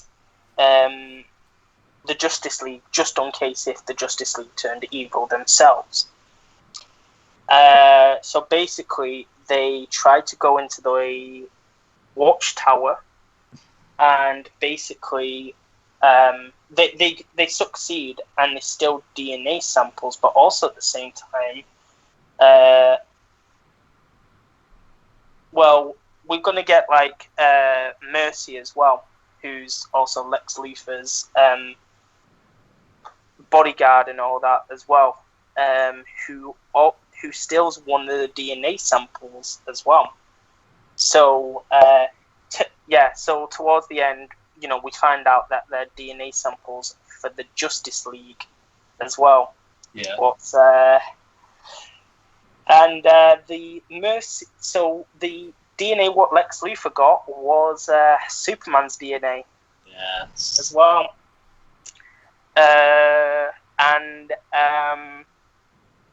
I'm just going to say this right now. And the other DNA sample, what was stolen, was Batman. Ooh. This is going into some spoilerary soon for you as well, so you're probably going to have to cover your ears for this, what I'm about to say after this. So yeah, season 4 of Batman is we're finally getting Joker and Harley Quinn. Okay. As well. So we're getting that. Then basically we see Robin leave the. Robin leave Batman. Okay. Also in season 3 of Batman, we're going to get introduced to Batgirl. So Robin leaves in season 4. Then we get Cyborg. Ooh. We get a Cyborg series. So while messing with the mother box, you know, it causes an explosion, and then the tech in that mother box causes a Cyborg, basically. Yeah. And the villain for that is Brother Blood. Okay. All right. Basically, having that cult. After that, we're going to get Cyborg and Robin team up in one episode, potentially teasing Teen Titans. What we're getting after the Cyborg series, what we'll be getting Beast Boy as well, episode of Beast Boy, episode of Raven, what are coming together to fight Aragon. Oh, Etrigon. So, Etrigon, yeah. Trigon. Trigon, yeah. What? I'm thinking of something else. We're gone. Yeah. At the end credits scene of Teen Titans, we get somebody looking into Cyborg, and that is Darkseid. Yeah, controlling Cyborg. And yeah, So yeah, and then we're gonna get Wonder Woman as Ares as well. Yeah. Who is going to be kind of like the last god, the last of the old gods. So Ares will die, and Darkseid was like, "Look, all the old gods are dead now. Basically, it's time for the new gods to rise now." Also, we're in Aquaman 2. We're getting the Deep as well, but a little bit of twist with the Deep is that they are kind of what are Darkseid's like forces? Paragon demons. Parademons. Parademons, basically. So, and it turns out that Darkseid tried to take over Earth a long, long time ago, and the first hit was supposed to be Atlantis, and they were underwater parademons, basically, what have been dormant for many years. So Darkseid is trying to take over Atlantis again, but fails. Flash 3, Reverse Flash. Okay. Basically, so basically this is going to tackle time travel, basically. Yeah, what you said. Guys, steal my idea. Nah. So basically, it's going to tackle time travel,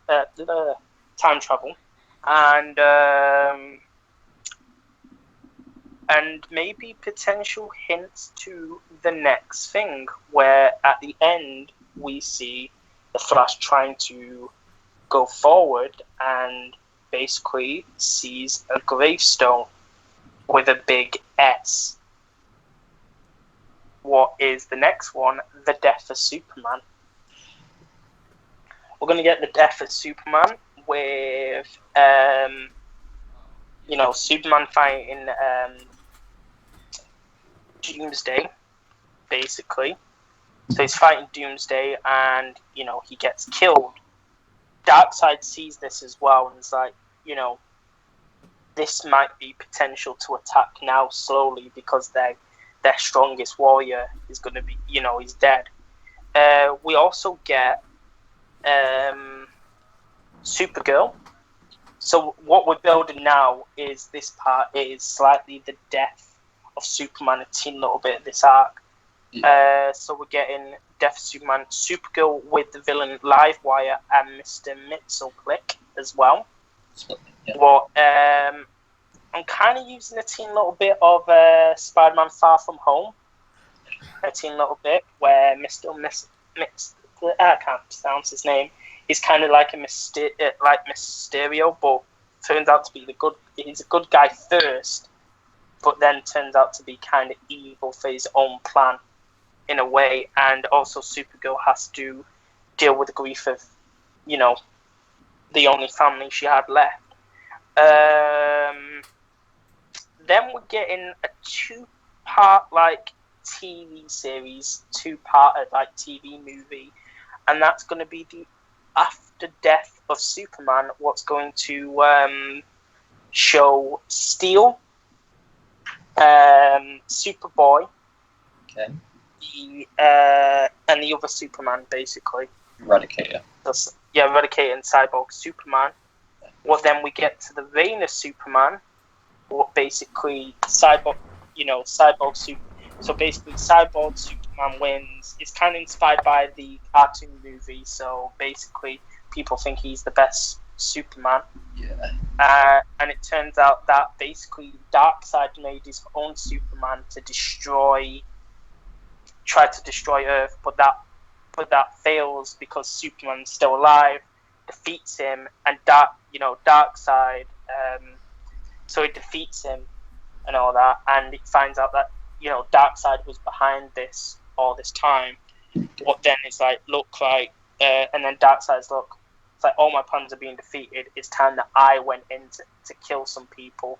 So at the end credits, towards the end, we get Darkseid coming to Earth basically, and it's the Justice League versus the Darkseid. What then leads into Justice League versus Darkseid, where Darkseid gets defeated but retreats. Okay. What then where what then we'll get a New Gods movie as well, exploring Darkseid's origins and the New Gods, and then the final movie is Justice League Apocalyptic War. Okay. As well, where at the beginning some of the Justice League die, and then basically the Flash tries to like go back in time. So he tries to go back in time, but it doesn't work because somehow he's time locked. But he can go to a particular point, and that's before the plan. But he knows everything what's happened, so they have to re-strategize and all that to defeat Darkseid, and they have to go to the New Gods as well to team up, and then they defeat him. But at the end, that's where it ends. But also a potential end credit scene as well is Batman will ask Flash. It's like, look, what's going to happen in the future? And it's like there's going to be more catastrophes and more things what will happen. But just say that towards the end, just say there's going to be a world beyond that. And then we see a potential future of Gotham with one Terry McGinnis and a few new superheroes and all that as well, teasing the future of Earth being safe with new heroes. All right. Nice. Yeah. So what do you think then? Pretty good. I mean, you got a couple like twists in there, like decent story. What's the word? Story devices. I don't even know. You seem to handle it well and connect some of the stories, which is pretty cool. We got some similar stuff to what Kyle was saying, but still you. Yeah. Yeah. Yeah, because what I saw of Kyle was like, there's no pre-planning with that. Like, I don't know how he got so similar to mine. I know. Yeah. Seriously, I didn't even speak to him for like nearly a whole week. Yeah. And yeah, seriously, we didn't even talk about what plans there was or anything, and yet we got so very similar to some of the stuff, and it's just like, when he was saying it, it's like, you son of a... that's mine. And that's your, that's the whole thing for you? Yeah. Alright, so mine isn't as detailed at all compared to your guys. Okay. My thing, I have some stuff that's just, like, and it's going to be done a lot faster than yours, because I didn't think we were going to full on try hard like this, but, you know, might as well shoot for it and get it done, right? This is what happens when you get two people who are very passionate and who made their universe. Like, different universes for a long time. Alright, well, we're going to shoot for it. Don't hate, but still... We're starting off with Batman, of course, and we're starting off with the two-parter, like a movie, Batman Reputation Part 1. And some of the stuff's predictable, so don't be hating on me, alright? Some Batman Reputation Part 1. After 4 years as Batman, Bruce was framed for a string of murders. After seeing the public eye turn on him, he relives key moments that made him Batman. So we get flashbacks that give you an idea of how and why he became the Batman, and you also see the trust he built with Jim Gordon kind of wash away. And the reason why I did this is because I kind of like, though, I know a lot of people weren't huge on it, but I kind of like the way they handled the whole Ben Affleck thing, you know, him coming in and he's already a veteran, you know, he's already like a pro, he's been Batman for a while, I think they said like 10 years or 15 years or something like that, and it's like, so I thought it'd be cool to show in a kind of a professional Batman already, that's already a hero to the public eye, but also show flashbacks of how he became, that's why it's a two-parter, because it shows like his origin story as well, and, so, you also see the trust, of course, built, like, kind of wash away that he had with Jim Gordon because of the murders he's been framed for. Bruce tries to attend more events because he believes someone with power is framing him. This is where he meets up with the former friend, Oliver Queen, who has been shipwrecked for 7 years. Bruce soon learns that the people that framed him were none other than the criminals that he put away, the Riddler, the Penguin, and they are working for Harvey Dent, who is making it his mission to capture the Batman so he can be Gotham's hero. So as his idea of being like of course he's running for, what is it, DA I think it is, for a while. He's trying to be a big name in Gotham, so he's trying to win over Gotham's trust by locking down the murderer, or because he wants to be known as the only hero right now. So he's kind of going out of his way to do it. So Harvey sets a trap because he knows Bruce is coming for him. Penguin's goons and Riddler's goons overpower Batman when Batman arrives for Harvey Dent. Batman is on his knees, but then an arrow drops in front of Harvey, exploding. A hooded man grabs Batman and drops him on the roof. Credits roll, and the post-credit scene will be Oliver, well, the hooded man taking off his hood to reveal himself as Oliver Queen. And see, it's kind of predictable, but you know, why not? Batman Reputation Part 2. Bruce is in recovery. He wants to find out who the man that saved him is. He fakes a robbery at Wayne Towers, which draws the arrow there. He then gives him a new suit with better tech. They end up taking down the new crime boss, known as Two-Face, because at the end of the last movie, Oliver ended up putting the exploding arrow right in front of Harvey Dent, not realizing like of the danger it caused, so it ended up making him Two-Face because it exploded right in front of Harvey Dent.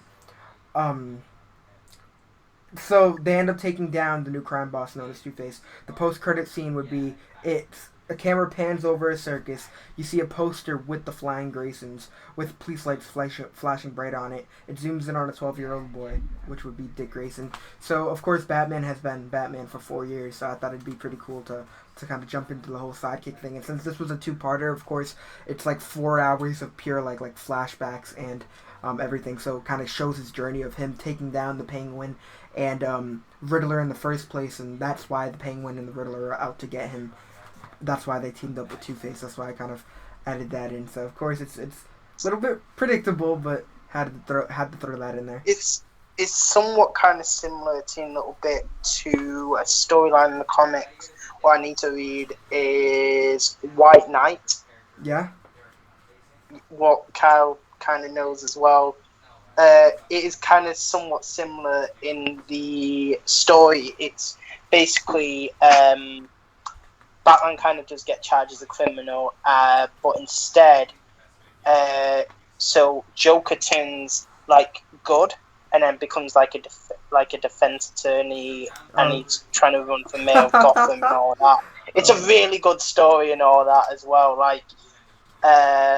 But yeah, it's like a really good story, how he's trying to set Batman up to be like this bad guy and all that kind of stuff as well. Somewhat very similar to White Knight. I would highly recommend that you would give it a read and all that if you have the time and all that. It's a really good story. I haven't read it myself. I know of it. I want to read it myself at some point when I get the time. But yeah, I would read that. So the next movie after the two-parter is Superman Revealed. So it's Clark puts on the suit after years of saving people in the shadows. Him revealing himself starts to make him a hero in the public eye, which bothers Lex Luthor. So Lex tries to turn the public eye against him, against Superman, which doesn't work. He ends up sending Metallo, a creation of his own, to assassinate the alien. When that doesn't work, he builds a mech and goes head-to-head with Superman. Clark wins, but without evidence, Lex is free. The post-credit scene will be a boy caged up at Cadmus, a boy with the DNA of Lex and Clark. Okay, and the next movie is kind of drifting off a little bit, but it's called Manhunter 1995. So, in 1995, a UFO crashes in a small town called Smallville. A task force is sent to capture the ship. After realizing there was a child on board, Hank Henshaw goes out of his way to protect him, knowing what will happen if the government gets him. When Hank reveals himself to be the Manhunter, he gets hunted himself. Not many know about the ship, but when something otherworldly comes to Earth, the Mascara is alerted. Diana is sent to keep an eye on the Kent farm, and then she is introduced to Hank, and they destroy the group that planned on dissecting Kal-El, and they wipe the memories of those who knew about the ship. Oh, yes. Holy shit. Alright, now you're gassing me up. I like that. Holy shit. So Yo, I didn't know if I I forced in won't- the whole Diana thing. I wasn't sure. Like, I ended up like putting that in, and I felt like it was a little too forced. But I was like, I kind of want to throw her in. That's fucking... Same twist. I love that. But I thought it would be cool to introduce like the Martian Manhunter as like straight up as a government agent, basically, because that way it'd be more of like a kind of a spy type movie thriller of him just taking down the government and then at the end having to wipe them clear of the memory. And then the fourth movie would be, this is the fifth actually, Blue Beetle. So, but we're starting off with one of the originals, not the really original, but Ted Kord. So Ted Kord gets a hold of the Blue Beetle Scarab, making him the Blue Beetle, which makes him a target. Black Beetle arrives from the future to destroy Ted before Ted masters the Scarab. Ted nearly gets away the first time. Ted goes to Star Labs to get help from a friend, Silas Stone. Silas was looking at the Scarab, but little did he know Victor, his son, was at the front desk waiting for him. Black Beetle shows up at the end and destroys half of Star Labs and starts fighting Ted. Silas holds Victor's lifeless body enraged. Black Beetle then causes another explosion, killing Ted. When Black Beetle turns around, he sees Silas pointing a sonic cannon at him. When Black Beetle realizes he killed a young cyborg, he laughs. Silas shoots Black Beetle. Black Beetle, weak and helpless, tells Silas of the mother box and hopes Silas will spare him. Silas kills him and then attempts to bring back Victor. While trying to bring back Victor, the mother box sends out a surge of energy / dark matter throughout Central City. Before the credits, the camera zooms in on Victor, and he awakes as Cyborg. The post-credit scene is Jamie Reyes, a kid that witnesses the explosion that killed Ted. As he goes towards Star Labs, the Scarab climbs up his legs. The screen goes black. The next post-credit scene shows a young CSI getting transported by the ambulance to an almost rebuilt Star Labs. You don't know who it is, but obviously you know who it is, but like, there's no name included or anything, so... And the next movie is The Flash. After waking up after being in a coma for a year, Barry doesn't feel weird. He leaves Star Labs assuring he's fine. After walking 3 blocks, he gets dizzy and a car nearly hits him, but right when it's a foot away from him, it freezes, and well, you know the rest. After trying to be a hero, he finally found a big bad. He goes after a thief known as Captain Cold, who nearly kills him, but right when Barry thought he was done, a batarang hits Snart and scares him off. Batman has been waiting for Captain Cold to strike again. He's been responsible for a string of robberies in Gotham. And then that's where we go to the other page. Here we go. Bruce takes Barry under his wing. Barry loves his new mentor. At the end, Barry finally stops Captain Cold, and the post-credit scene shows that an adult Barry was there when his mom died. So kind of like taking it from the CW. So kind of shows, because throughout the movie it's him kind of coping the fact that he's never had like a father figure due to you know, his father being locked away. And so it's kind of like a Spider-Man Homecoming thing where Bruce is like the Tony Stark of the relationship, and so he looks up to Bruce in a different way, and he's never had any really parental guidance except for like, you know, but I touch up on that later, but that's besides the point. But so that's basically it. So the post credit scene is just like showing that how his mom died, and then after you see the Reverse Flash run, like you don't see the Reverse Flash, you just see yellow lightning splash away, and then it zooms in on like an adult version of the Flash. So here we are with Green Lantern, but this movie is gonna actually try to be good. Hal witnesses Alan Scott get killed. He doesn't know what the ring. He doesn't know by what, but the ring then called to Hal. Hal then defeats Sinestro. We're just booming through the movie. I don't have too much going on in it. He then tries to let the Guardians know that some humans deserve the chance that he had, and the post-credit scene is Jessica Cruz obtaining a ring, and then the movie after that is Aquaman. It's like the same movie as Aquaman, but when Black Manta's dad dies, he doesn't rush into Black Manta. It's him just like disappearing out of the movie for now. And instead of it just being Mira and Arthur trying to take down Ocean Master, they also get the help from a young boy, Calder.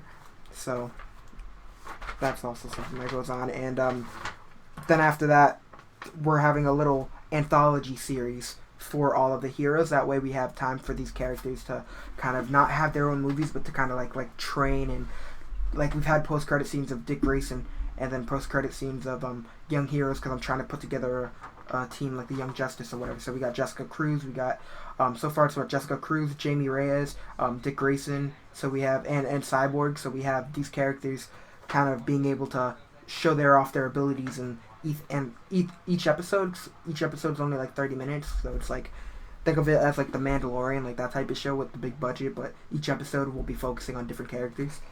So it will be Justice League Heroes Anthology Series. The series will follow our heroes training, sidekicks, or just having short adventures. It will show Cyborg developing as a hero, and will show that an episode of Jamie using the Scarab, and Batman training Dick as Robin. And then this is where we go on to more of the future stuff. Everyone has each hero tries to get their own movie again. So this is where Wonder Woman will finally get her own movie, and Cheeto will also be involved in that one. But that's set in present day, and then we will go straight to Justice League Doomsday, which will be Lex reemerges because the last episode of the anthology series the last couple of episodes will be the heroes finally introducing themselves to each other, and that's why Justice League Doomsday can start off kind of in a rush. It'll be Lex reemerges, but this time he has something else with him. The post-credit scene teases parademons, and then after that we get another period where everyone gets a movie, so it's like another phase, and then that's where we go. And then the Flash will get two during that little phase. That way he has a chance to have the second movie where it's him doing him, and that movie will have a post-credit scene teasing Wally West, and the third movie will be Wally West kind of becoming the next Flash, I guess, while Barry's training him. And then we get a Teen Titans movie, and then another little string of movies, but it will only be for Batman, Superman. That way Superman can introduce Superboy, because we already got him in the little post-credit scene.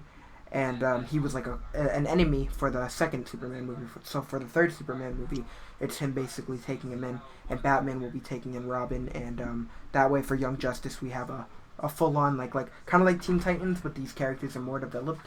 So they're not as just young kids. They're actually a full-on team with bigger problems.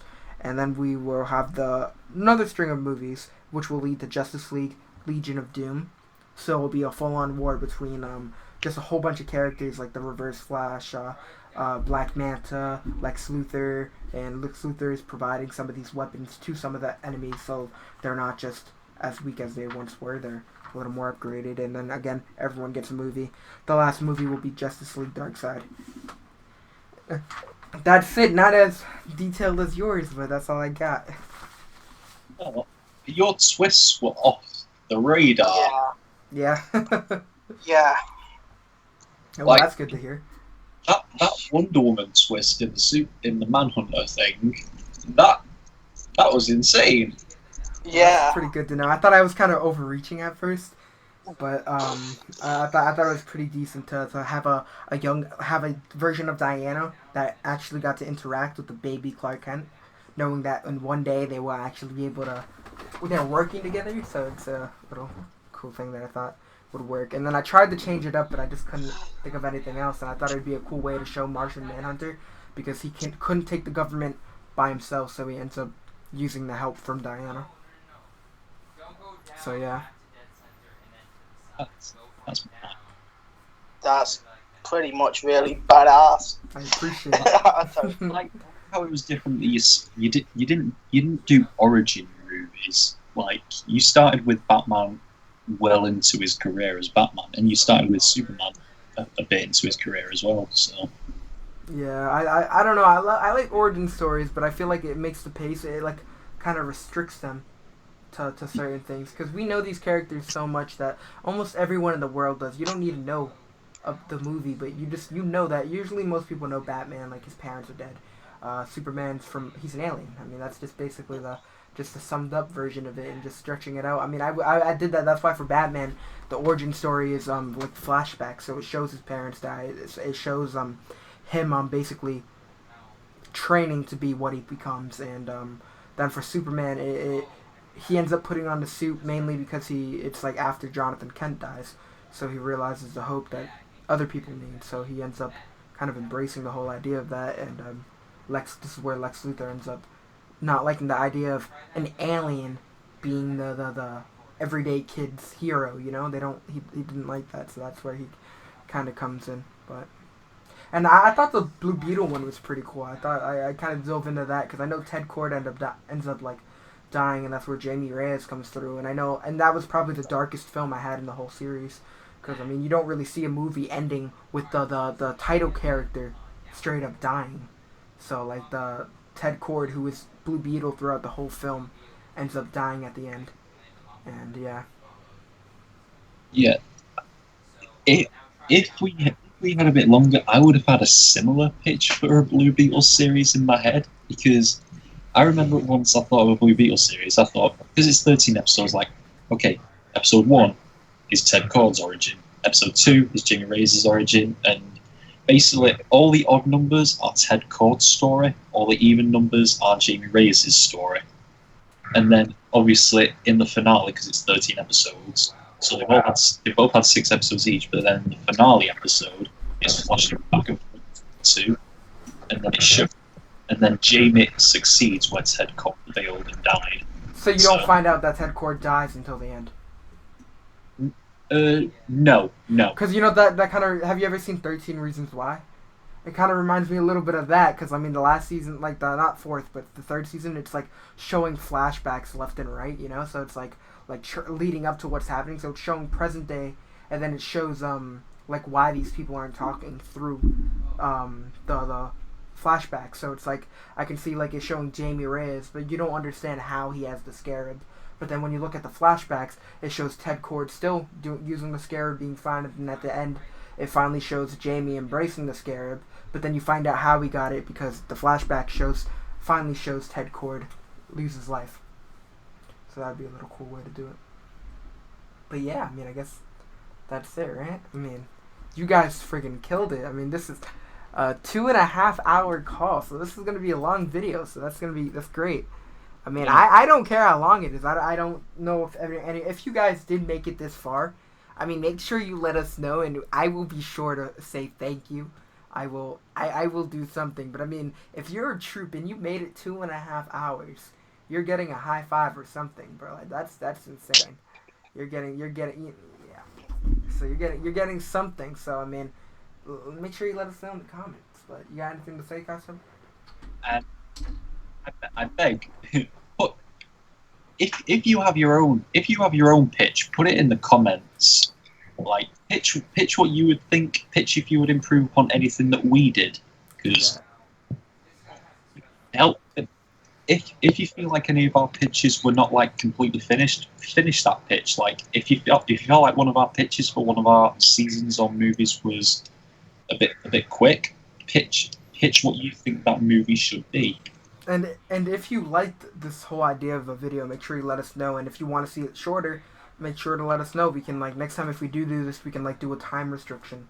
That way we're able to get everything down in like at least 10 minutes.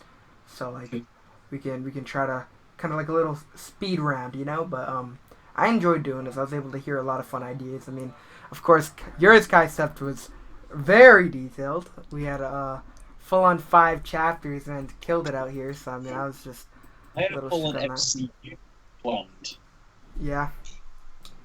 Well, I guess that's it for now. We got a lot of stuff, so it's finally fun that we got this little Reactor collab out of the way, and we'll be dropping more stuff soon. I mean, I don't know what Kysept has planned for the rest of ReactorCon, so we'll see. But there's one other thing as well before we go. Uh-oh. You want to do DC fandom? Oh, shut up, man. We'll see. I mean, if we get enough comments for doing it. He also wants to start a podcast, so if you guys are willing to hear a podcast, make sure you let us know. And other than that, I mean, we'll see you guys soon. I mean, I hope you guys are doing well. I mean, Kysept, you got something to say? Yeah, this was just a fun video. It was off the cuff. Like, thought, okay, amazing opportunity coming up with ReactorCon. Perfect opportunity to collab with certain people like Mr. BizzyBron himself. Hey, you got the name right. I just put the tweet out there. Does anyone want to collab with me on doing this video? And the man here himself responded saying, yes, this will be an amazing day. Yorke was my +1 for this, so yeah. But this, if you ever want to see anything like this again, either on my channel or BizzyBron's channel, go to respective videos, because I don't know if there'll be any differences between the video released on mine and the video released on his. Yeah, you can find his link down in my description, and so you'll be able to find his version. Yes, exactly. So it should work out fun. So again, hope you guys are doing well, and I guess that's it. You got anything to say, Yorke? Yorke's gonna make a channel. He's setting it up and everything right now as he speaks. Who knows? The future might. Who knows? That's what I gotta say. All right, guys. But maybe I don't know. Shadow Wolf face. Ooh, that's there's a vast wealth of knowledge in that cranium right there. Alright, well, I guess that's it for today, guys. So thank you for joining, and remember, subscribe. Yes, and as always, like as the man himself said, subscribe, like the video, because we want those likes, we want those subscribers, we want We those need 'em. So until next time, we are just over and out. Oh, and if you don't, then crisis is going to happen for all of us. Oh, no.